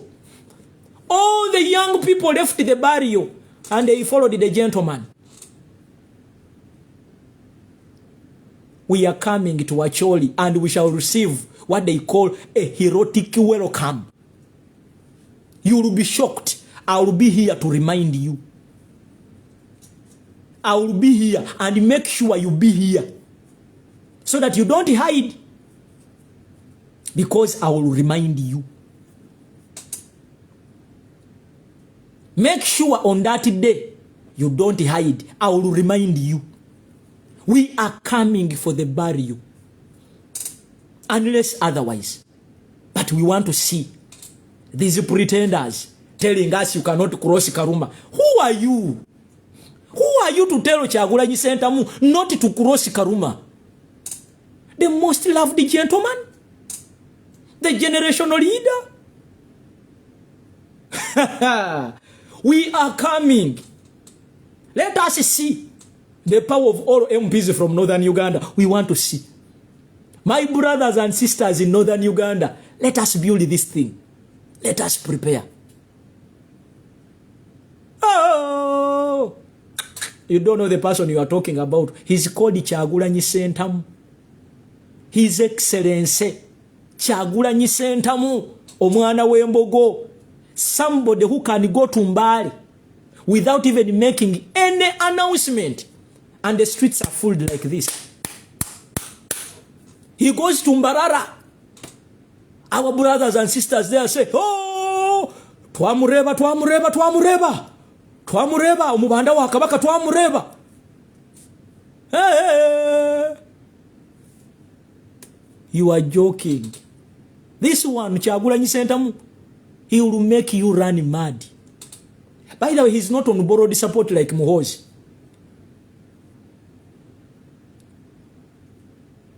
If you want to know that he's strong, let him just say he's organizing a concert. You will see the power of Kyagulanyi Ssentamu. On that day, COVID will increase. COVID will increase. There will be terror alert. They will say they are going to construct roads. They will say we need jerry cans. We need 20 ambulances. We need 20 dogs, sniffer dogs. We need IDs. We need 1,000 soldiers to guard the show. The moment he just mentions that he's going to have a show, that is when Enanga will resurrect. By the Enanga these days is not active. The day His Excellency Robert Kyagulanyi Ssentamu says he's going to do a concert is the day Enanga is going to resurrect. That is the day you're going to see COVID-19 cases rising. They will tell us bring 20 dogs, bring 30 ambulances, bring 100 boxers, simanyi bouncers. You are joking. I challenge anybody, be it a member of parliament in the NRM. Let us get a by-election in any region. We are coming. I want to check. If I told you could get any by-election in Western Uganda, any region, just mention any district, any, where you see that we don't have support, we show you what NUP is all about. When we came to Teso, people started saying NUP hired those people. We don't have that money. We don't need to hire. We only need, we mobilize. I stand here and I mobilize. That is how we sold our symbol of the umbrella across the country. You know, when you're loved, you don't need to put a lot of things there. You don't. We sold that ganja man. The one you call ganja man. Museveni had to arrest his team. You can imagine a full general, a full Sabaruani arresting barbers, arresting taxi drivers, arresting borders. My friend, you are cowards. You are cowards. If you can arrest a person like Eddie Mutwe, you come with guns. Just a barber. Bobi Yanga, who is an ice cream seller. Yeah? Mapu Media, who just holds a camera. You come with the SFC, anti-terrorism, corruption unity, diso, kiso, twiso, paso, luso, taso, keso, everything to just come and arrest Mapu Media. You guys, you are cowards. You are cowards. And I wish Ugandans know how you people are frightened. If you can bring a whole battalion to come and arrest Eddie Mutwe, you bring a whole military force to arrest Nubian Lee. You guys, you are cowards.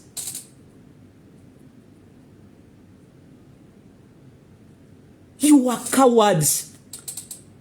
If you had to beat people in Western Uganda, people used to vote on gun point. You guys, you are cowards.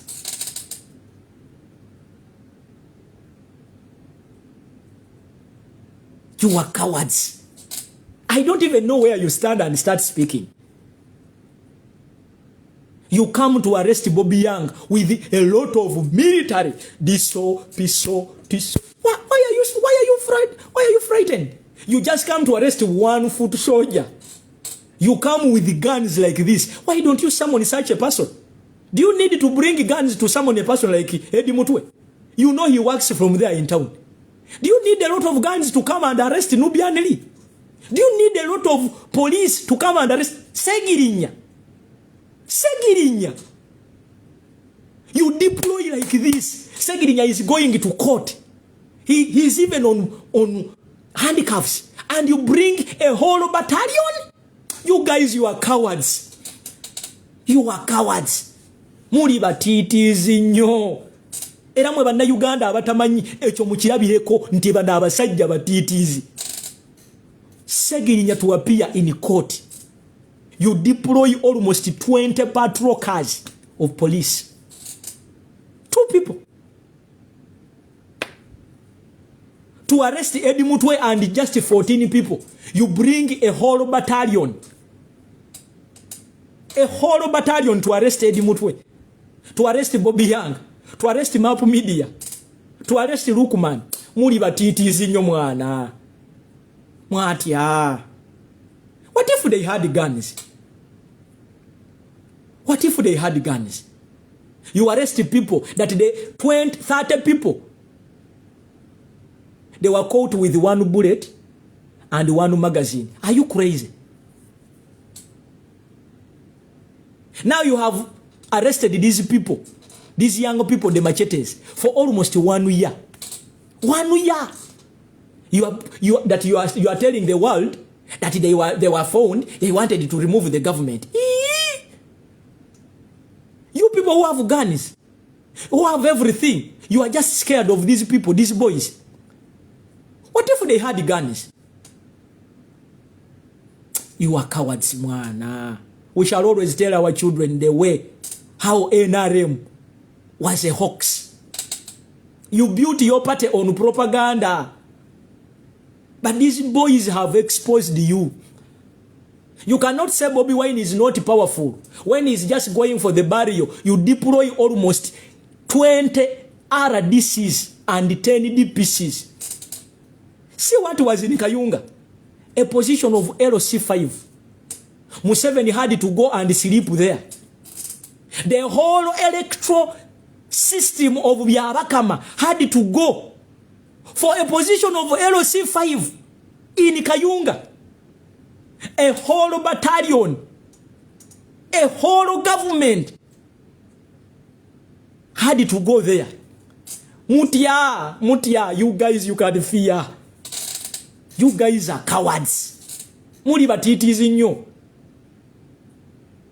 When the Bobi Wine comes to the function, you see people just threatened, just panicking. Why are you fearing? You are in a chair. Why are you worried? When you just hear that Bobi Wine is on Masaka Road, you will start clearing the way. Why are you worried? You cannot even allow him to stand on the roadside. Because you know. Mutia. Right now you have deployed around Kampala for the fear. You are making these military soldiers to sit on the streets. Too much sunshine. You're not paying them well. They are just there. They are frustrated. They are sleeping badly. They are eating badly. You guys, you are a disgrace. I used to respect you people. Twali tumanyi nti msaba lwanyi musajja waddala. Hey mama. Omusajja atya. You fear Bobi Young. Even a talk show, a radio talk show. An RDC begins panicking. Banage, Bobi Wine, he came here, he did not write to me. Since when did the RDC's own radios in Uganda? RDC. Somebody going for a talk show, a radio talk show. The whole district has to be on pressure. You guys, why have you been lying to Ugandans? Nti muri basaba lwanyi, atenga muri basaba titizi. A mere talk show, radio talk show. They started deploying 2 days earlier.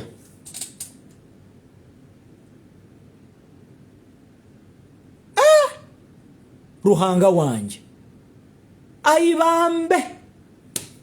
Ogu government ogu. O government ogu ni gutia. Ni gutia ni mutia. You guys fear this gentleman. You need to accept the truth. You fear this gentleman.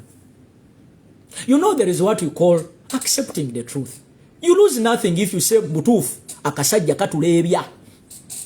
Sometimes musajja muno bwa kusinga kiriza kamba nti why onsinzeeko awonsinzeeko nzikiriza. You guys, Kyagulanyi is powerful.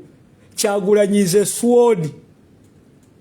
Every side of him cuts. There is nowhere you can throw him and you don't feel his impact. Nowhere. Toyina wo musura ne bweba district chi ne bawulira bulizi nti Kyagulanyi wuyo.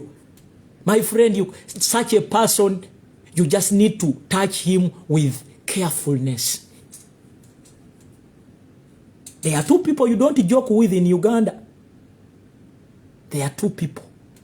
This government of Museveni, there are two people you don't need to joke with in this country called Uganda. Is Kyagulanyi Ssentamu and the king of Buganda. Point blank. You don't need to be even having a bad heart. That is the truth. There are two people. Two people you cannot play with. That is the king of Buganda and His Excellency Robert Kyagulanyi Ssentamu. You don't need to feel bad, but that's the truth. Because when the king of Buganda speaks, even the earth shakes. That is why when NRM was mooting a bill of stealing the Buganda land, when the king made the statement in Masaka, the next morning, Museveni was panicking. And he had to call a meeting to cool down the pressure, forging the pictures of him holding the Kabaka. If you can even fear just mere tweeting, you are blocking people on Twitter. You are blocking people on mere tweeting. Then what happens? What if one day these Ugandans discover that you are the most scared people? What will you do? I remember during the November shootings, most of the NRM ministers, they were already fleeing the country. They were running, leaving the cars of government on the roadside. What if the thing even escalated for 2 weeks? Where will you be, you people? The day these people will know that you are scared to that extent. My brothers and sisters. My brothers and sisters. Never play with the silent population. I can assure you, you can take them for granted, but they will surprise you one day. They will surprise you one day. They will surprise you one day. You didn't expect anything when Museveni tried to stop the Kabaka from going to Bugerere. You didn't expect anything. You used that same arrogance. Don't. It is only fools who don't learn from history. It is only fools who don't learn from history. One day, those guns, you will throw them. You might see that we are dreaming. And by the way, let me tell you, if you want to be successful in life, you have to be a dreamer. Because if Museveni was not a dreamer, he would not be in charge of this Uganda by now. When he was going to the bush, there are people who abused him. They said, konako kasobora, konako kakorachi. Never underestimate your enemy. Much King. The ganja man you are abusing today, one day will surprise you. The ganja man you are abusing today, one day, the way Museveni didn't calculate the coming of Bobi Wine is the day it is the same day, same thing you will see. You didn't sit there and expect that we shall have somebody called Bobi Wine. You didn't expect that there will be a time where the people in the diaspora will be discussing politics. You didn't. You didn't expect that there will be a time whereby even a Ugandan from a well-developed country like US, America, Germany will carry a placard to say enough is enough. Now, that one should teach you something. Because I don't think you have ever sat there. Nemuroza ati wayinza okubawo mu na Uganda o ali mu America ngafuna buli kimu. Abantu abali ebweru ngafuna milioni yemu 2 3 nti asobola okuonoona obudde bwe n'ayogera ku politics. Ekyo mwali temukisuubira. You thought sending them in the Middle East, you are punishing them, but you opened their eyes. You thought sending them to work as housewives, you are torturing them. They are discovering a lot. One day they are going to become a problem to you. Continue putting their companies, thinking that you're punishing them. One day they are going to become a problem to you. And that is why they are now a problem to you. You thought sending them away from their motherland, you are punishing them. But you opened doors for them to see and think about their country. One day, they are going to become a problem to you, and you will not contain them. You didn't expect that people from the US, with everything, they can wake up one morning and hit the streets to demonstrate about Uganda. You are yet to see something. So, if you are there, and you think, tewali kitasoboka, nkuwadde example, live example. During the Besigye time, did you see anybody demonstrating outside Uganda? Besigye was arrested and taken to northern Uganda for 1 month, and everything was normal in Uganda. Arrest Bobi Wine for 1 month. Arrest him for 1 month. Just arrest him for 1 month. Arrest him for 1 month. We see whether everything will be fine there. You arrested Besigye. You took him to northern Uganda for 1 month, and business was as usual. Try it on that gentleman. Try that nonsense there. Try that nonsense on him. Just try. Just try that same nonsense. Try it.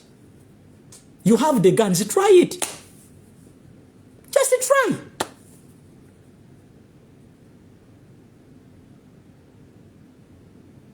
You people,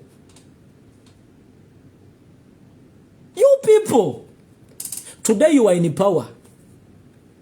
You better make peace with Ugandans so that they can hide you during the tough times. I'm telling you, you thought by sending Ugandans out of the country, you are running away from the problem. You caused more problems. Because when they went there, when they went in those buildings, when they went abroad, they opened their eyes. They saw buildings. They saw development. They saw hospitals. They saw everything. So they are demanding the same, and continue sending them abroad. Well, there are some who are not going to be okay. There are some who are going to suffer, but I can assure you, the rest of the majority are going to become a problem to you. Ugandans are good at learning things. You are going to create a crisis you don't even know. I have never seen Museveni's government caring about the diaspora like it has cared to even invest money to buy people in diaspora. It has never happened. These days Museveni gets money to buy people. He goes to Yuna, he buys people. He gets bloggers who are abroad, he pays them money to keep quiet. Has it ever happened before? You people, mwachireba? Hey, musaga mwe.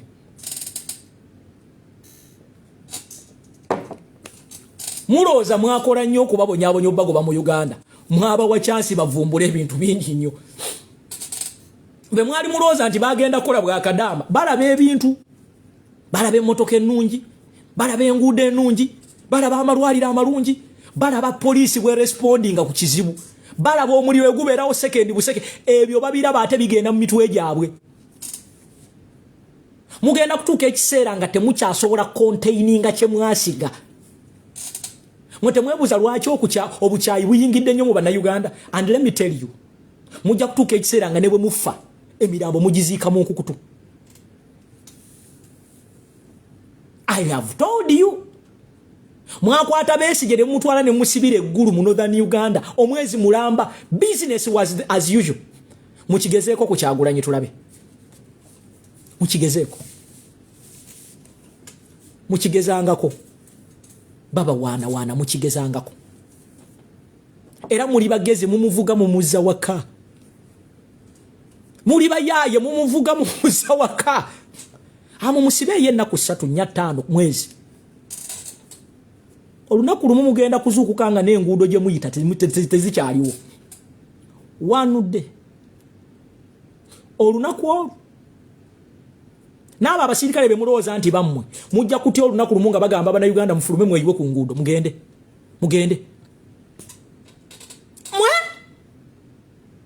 Leero muli awo mulowooza muli ba kitalo mujja kulaba bye mutalabangako. November shooting zaabalagako. Mwali temusuubira nti eggwanga liyinza okutabuka. You didn't expect that. Munange bwolabanga population yinga esirise tebansiru. Bwolabanga population yinga esirise tebansiru. Mwapulaninga ddo okusiba Bobi Wine mumuteekeko ogw'obuyeekera ne tugukuba. Mwali mupulaninga okumuteekako ebijambiya ne tubikuba. Mwali mupulaninga okumuteekako bomu ne tubikuba. Mwali mupulaninga okumuteekako okwokya amasomero ne tubikuba. Ne mugate mujja kifiiramu. Kamunyweze basegirinya. Ate ekizibu kye mwafuna ekirala abali mu NRM mwafuna ekizibu kimu. Titemukyasobola kukonvinsinga population. Tokyasobola kukonvinsinga jjajja ali emawokota nti Kyagulanyi Ssentamu yakutte ejjambiya n'atema omuntu. Tokyasobola kukonvinsinga muntu ali mu Busoga, maama ali mu Busoga n'omuga nti Bobi Wine ali ebisiyaga. Tokyasobola. Tokyasobola kugenda Kebe Karamoja noga nti Bobi Wine is the one who is murdering people. Tekikyasoboka. Deni kati awo muli mu crisis. Tokyasobola kulimba Munyankola ategeera nti Bobi Wine ayagalwa mu Uganda wokka. Tokyasobola Kaabe Munyarwanda. Ekyankwanzi wajjuddeyo balaalo. Twayoolayo obululu. Esemba mule ewali strong hold ya NRM. Kati banoga mwanyi myufu. You are in trouble. You are in trouble. You are in trouble. Luwero eyali eronda NRM okuvira ddala ku chairman kati banoga mwanyi myufu. Mukono mwali bali balonde NRM nga owekitiibwa Honorable Namboze yekka ya representing essaawa zino mukono yonna enoga mwanyi myufu. Wene bw'obeera gwe totya olowooza olina gy'olaga eno Central nga yakumye obuwagizi ogenda waggwe. Osobola okufugira eggwanga ng'oli mbalala. Osobola okufuga eggwanga ng'oli mbaali wano. Buli kimu kiggwera wano. Wano we wali entabiro y'ebyobufuzi wano. We wali okulya n'okkomba essowaani. So, bwe mba mwewaana mujjukire ebigambo bye mbagambye. tewali kitakyuka. Ate nina ekintu kimu kye mmanyi ku Muganda asobola okusiriikirira naye teyeerabira. Baabajjako kabaka waabwe ne bakuuma emyaka olumosi oba gyali 9 nga kabaka waabwe ali mu mutima wano. Tebeerabira bano bagayi. Oyinza obagoba ku ttaka ne bakutulya bwe bati. Oyinza obakolera ki naye tebeerabira. Obayita bakusaaga abo. Mwe basiriikirira bwe bati ne bakooteka emitwe bwe bati. Tebeerabira. Ate ekizibu kye balina baba bakukyaye baba bakumaze. Nkukakasa Museveni toliddamu kulya kalulu mu Buganda wano. Ne bw'olireeta emmamba ne bw'olireeta ki wano baakugobye. Kasita bano abantu bakugoba bano abantu b'omu Central kasita bakugoba. Ate kasita mwatuuse okulengeza kabaka waabwe. Kasita mwatuuse okulengeza kabaka waabwe. Mbakakasanga ntya Katonda. I swear upon the living God. Kasita mwatuuse okulengeza omutanda. Omuganda omukola ekirala. Okwata ku kabaka waabwe. Ekyo kyemba manyiiko. Ebbanga ettono lyembadde nabo. That is one thing I know about abantu ba Buganda. Tebeerabira. They don't easily forget. Oyinza okubakola by'obakola. Bayinza okusiriikira naye tebeerabira. Ate bazibu nnyo bwe baba bakukyaye amazima tebakuso bwe baba bakukyaye bakitereka. They always keep those memories. Mujja kubeetungako, mujja kukola ki? Naye ebyo byemba manyiiko. That is one thing I know about the people of Central Region. Kasita okwata ku kabaka. Kasita okwata ku ttaka. Ate kati bayongeddeko omwana waabwe ow'embogo. Kyagulanyi Ssentamu oyo mukwateko gunyooke wano. Mukwateko gunyooke wano. Mujja kunoonya gye muyingira mu biyumba by'emmese nga temuliiyo. Gwe Abaganda walabangako nga beekalakaasa.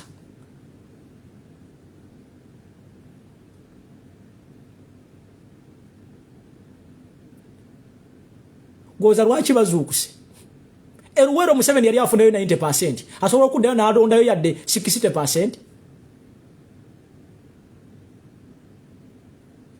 Asobola okuddayo n'ajjayo yadde 20% eruwero eyo. Ate tebeerabira. Kati oyo Museveni asobola ogende na Kaseke ewalu Tamaguzi n'ajjayo akalulu. Tamaguzi agamba Bugambe abantu be na Kaseke n'agamba kakati bano ababbi b'ettaka bemuze okuwa akalulu abaakumaze. Ate kasaba kunaabira mu ngalo bwe bati. Mujja kwegumya ne mundu zammwe naye it is not sustainable. That is why buli mubaka omugezigezi buli lwatuuka mu Buganda wano alina okwewombeeka. Bano be bantu bokka bokka mu tribes ze tuyina wosobola okujja ne weesimba n'obwa MP yadde toli bwa wano ne balekawo owaabwe ne bakulonda. Wano wokka wosobola okujja n'ofuna ettaka n'ofuna ekyapa n'otuula. Toyinawo obisanga walala. Nze naliko embalala mu budde bwange obw'eddembe si wala recently. Ne ngenda mu katale ne mpulira abantu abo bye boogera ku Buganda. Ne manya nti Museveni yali yasiga ensigo y'obukyayi. Nagenda ku mudduuka limu ne mbuza omukyala ne mugaa nti njagala kutwala Kampala. Naganze tontwala mu babbi, tontwala mu benkwe, tontwala mu bantu abatayi ababye ennyo. Ekyo Museveni kye yasigayo. Ate yakiteeka mu baana. Ne lwakuba Katonda zaatuyamba nti abavubuka abagudde ku bwongo tokyasobola kuleeta mboozi eyo. Naliyo mu mbalala mwennyini nali mu katale nga njogera Luganda. Nensaagasagako n'omukyalo omu so omu si babiri kye babateeka mu mutwe nti Abaganda bayaayi, Abaganda babbi. Naye ng'ate bagamba nti babbi ewaabwe eno gye bagula amataka embarara kino nkukakasanga ntya Katonda tosobola kugulayo ttaka gatoli waayo. Nakola research nange nali nakola research tosobola kufuna yadde akataka bwe kati nga toli waayo. Era bwe oyagala ogula ettaka mu Western Uganda oyina kukozesa muntu weeyo ne balyoka bakuwa ettaka. Bw'oba olowooza nnimba nsibawo ssente ogenda ongulira ettaka nga toli weeyo mu Western Uganda. Naliyo December ewedde I got time nengenda nekola research wange. Byenjogera si byappa mbabuulira kye nalaba ne kye nawulira. I was there. Ne wano mu Buganda be muvuma abayina enkwe ababi muguzewo amapoloti ne musendawo n'abaganda baawo. Kyobola ngamba mu abaana bannambi mutandika okutegeera nti muli b'amaanyi nnyo era omuntu takuleeteranga okwekubagiza. Bye bakola wano mu Buganda tosobola bikola mu region endala. Ekyo nkukakasa. Ne lwakuba ekizibu kye muyina abamu ku mmwe mwagala nnyo ebitiibwa okusinga obuyinza. Mwagala nnyo ebitiibwa okusinga obuyinza. Kyekizibu kye muyina. Ekyokubiri mwagala nnyo ebitole by'emmere. Gwe totunuulira kufuna buyinza kwegabira wabula otunuulira gwe bakuwadde kaki kasaba kuwaayawo bu milioni 10 ne bakuwaayo akayumba emunyonyo ne bakuwaayo kambi kagundi ka patrol akabasirikale SFC ne bakuwaayo akamotoka kampenkoni. Gwe kati awo wedde noyambala obusuuti bw'ababbi n'obugalubindi obwo n'obukooti obwo. Gwe kati wiki baba kumaze era kati oba ogenda kwogera ludicha lwokka. Kino nkibagamba nga sikikweka abantu b'omu centro muwulirize bye mbagamba. Mpaka lwe munakeera ku makya ne mugamba nti wait a minute twagala kwata buyinza buno ate nga mubusobola. Naye nga mukyakaayanira ebitole by'emmere nga mukyakaayanira ebitiibwa okusinga obuyinza ng'omusajja ajja n'akola statement n'agamba nti Abaganda basosoze ne tutawulira bbaluwa evaayo emmengo nga ekintu ekiremerako ne tugala twagala apology ng'eri ku kamera nga ebaagikola. Kamba kubireko mu ngalo.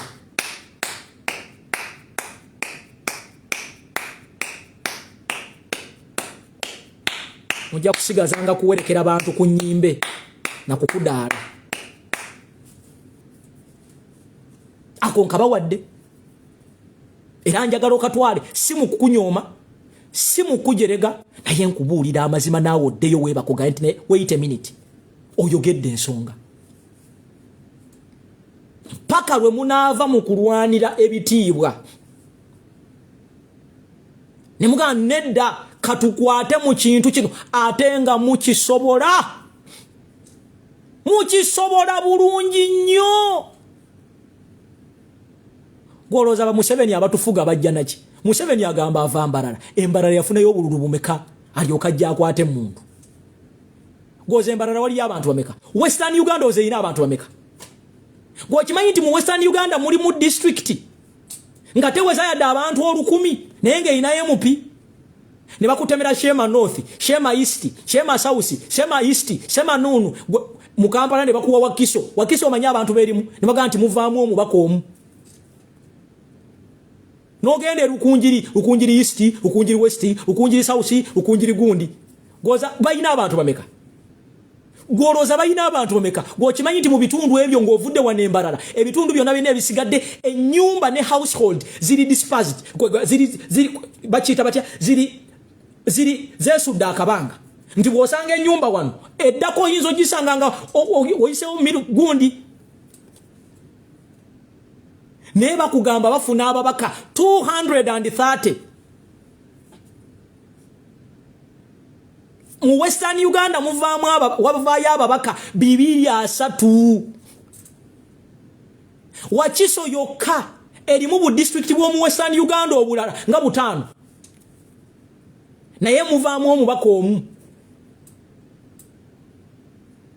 muvaamu omubaka ogwo mu Wakiso yokka erimu bu district bwe mu Western eyo nga butaano abe babaka bataano bali mu parliament omwo banywa buugi bafuuwa jasi bajja kukula abamu tebamanyi na kusenya manyi abamu tebamanyi na bitaala baveeyo bali wane Kampala tebamanyi na kusala luguudo tebamanyi na kusala kiki abamu tebakyayiga n'okozesa fooko abamu tebamanyi na kozesa iPad bali omwo kutobala ne arrogance yabwe boogera bali omwo batudde bakalo munaategeera muli bamaanyi nnyo n'okusinga bo kye babayita ate ensobi endala gye mukoze mubadde so welcoming obulungi bwammwe ne babuyinterpretinga bubi okusembeza kwammwe kwe kubawalanya okusirika kwammwe kwe kubawalanya abanterezeza bagambye nti wavaayo ababaka 270 njagala tugende tubale population ya Western yonna ezimu ne figa bongera mu nnyongere ekirungi twatambulayo nga tuli mu campaign temwalaba ennyumba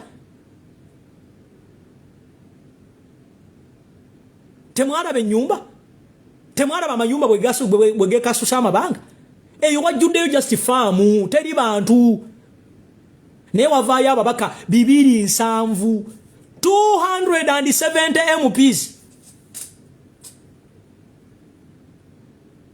bali muno mu Kampala bali mu parliament bakuba mika bayiga kukozesa iPad bayiga kukozesa fooko bali muno bayiga kusala bitaala bali eno bye bikebe bya Museveni byagamba tinze mundeetere emikebe gyange mundeetere abeebafu bange jeje emikebe gya Museveni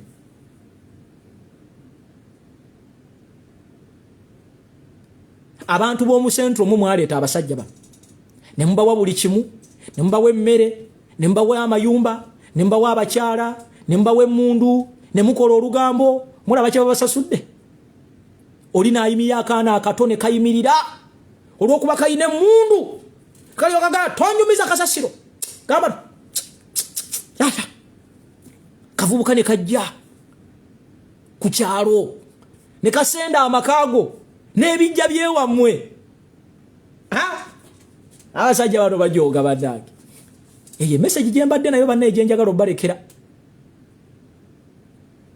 ategedde tegeera omwoyo kyagamba ekkanisa si kusiga bukyayi but I'm telling you amazima mustandika okufeelinga proud of your place mumanye nti mmwe ntabiro y'ebyobufuzi ne bwe mukeera bukeezi ku makyane bwa kakati tukoya akamanyiro muba mumaze tewali asobola na kufuguma era otandika kwekweka mu sonda nga tutandika kati bannange tuteese bannange twewasizaamu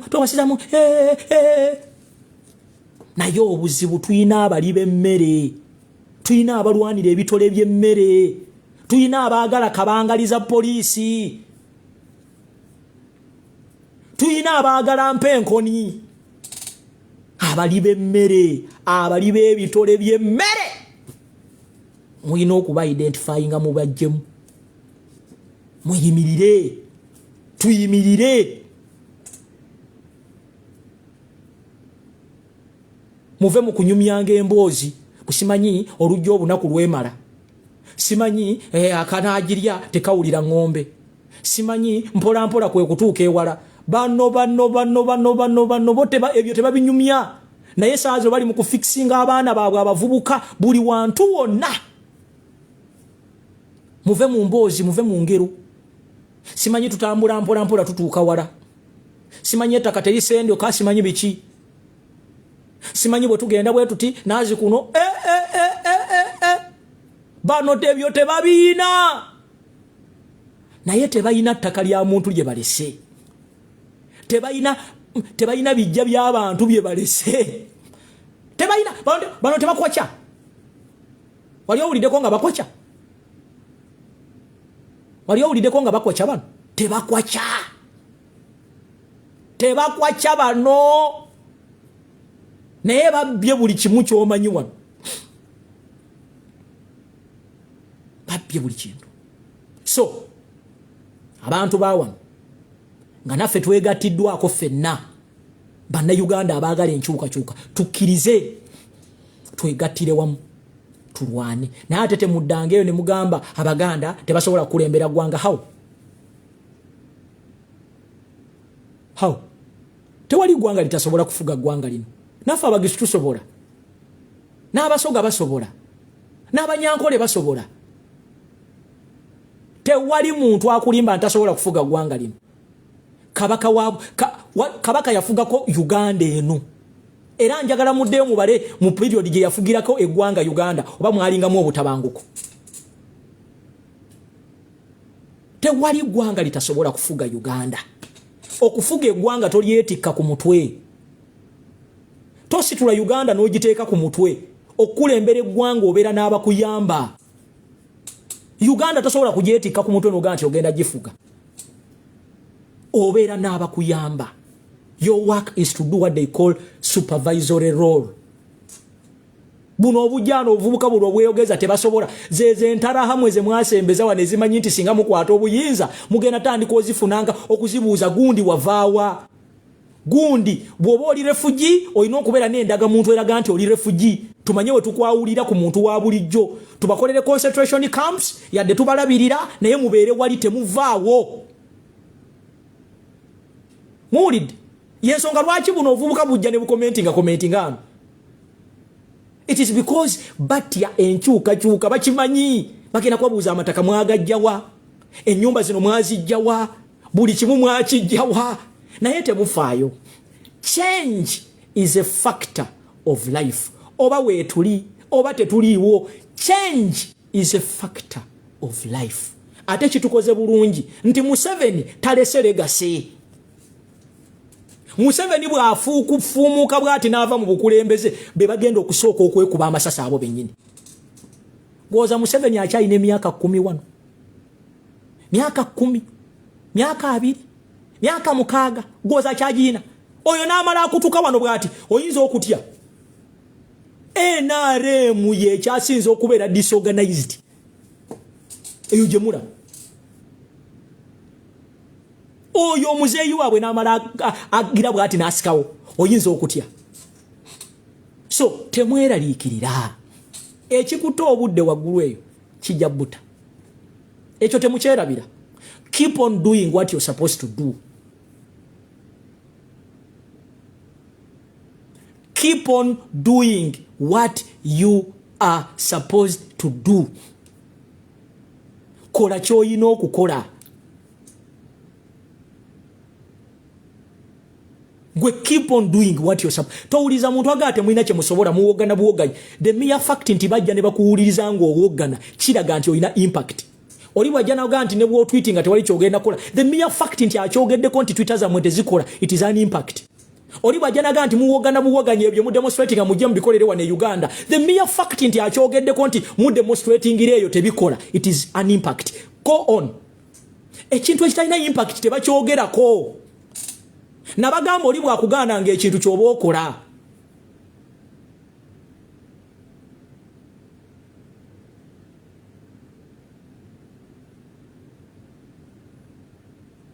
Bwe bakugaana ng'ekintu ky'oba okola. Oli bwaga nti muwogana buwoganyi keera ku makyero owogane. Oli bwaga nti mutweetinga tewali kye mufunye keera ku makya. Tweetinga. Oli bwaga nti mwasama bwasami keera ku makya oyasame. The mere fact nti akyogeddeko amanyi nti tekirina impact takyogerako.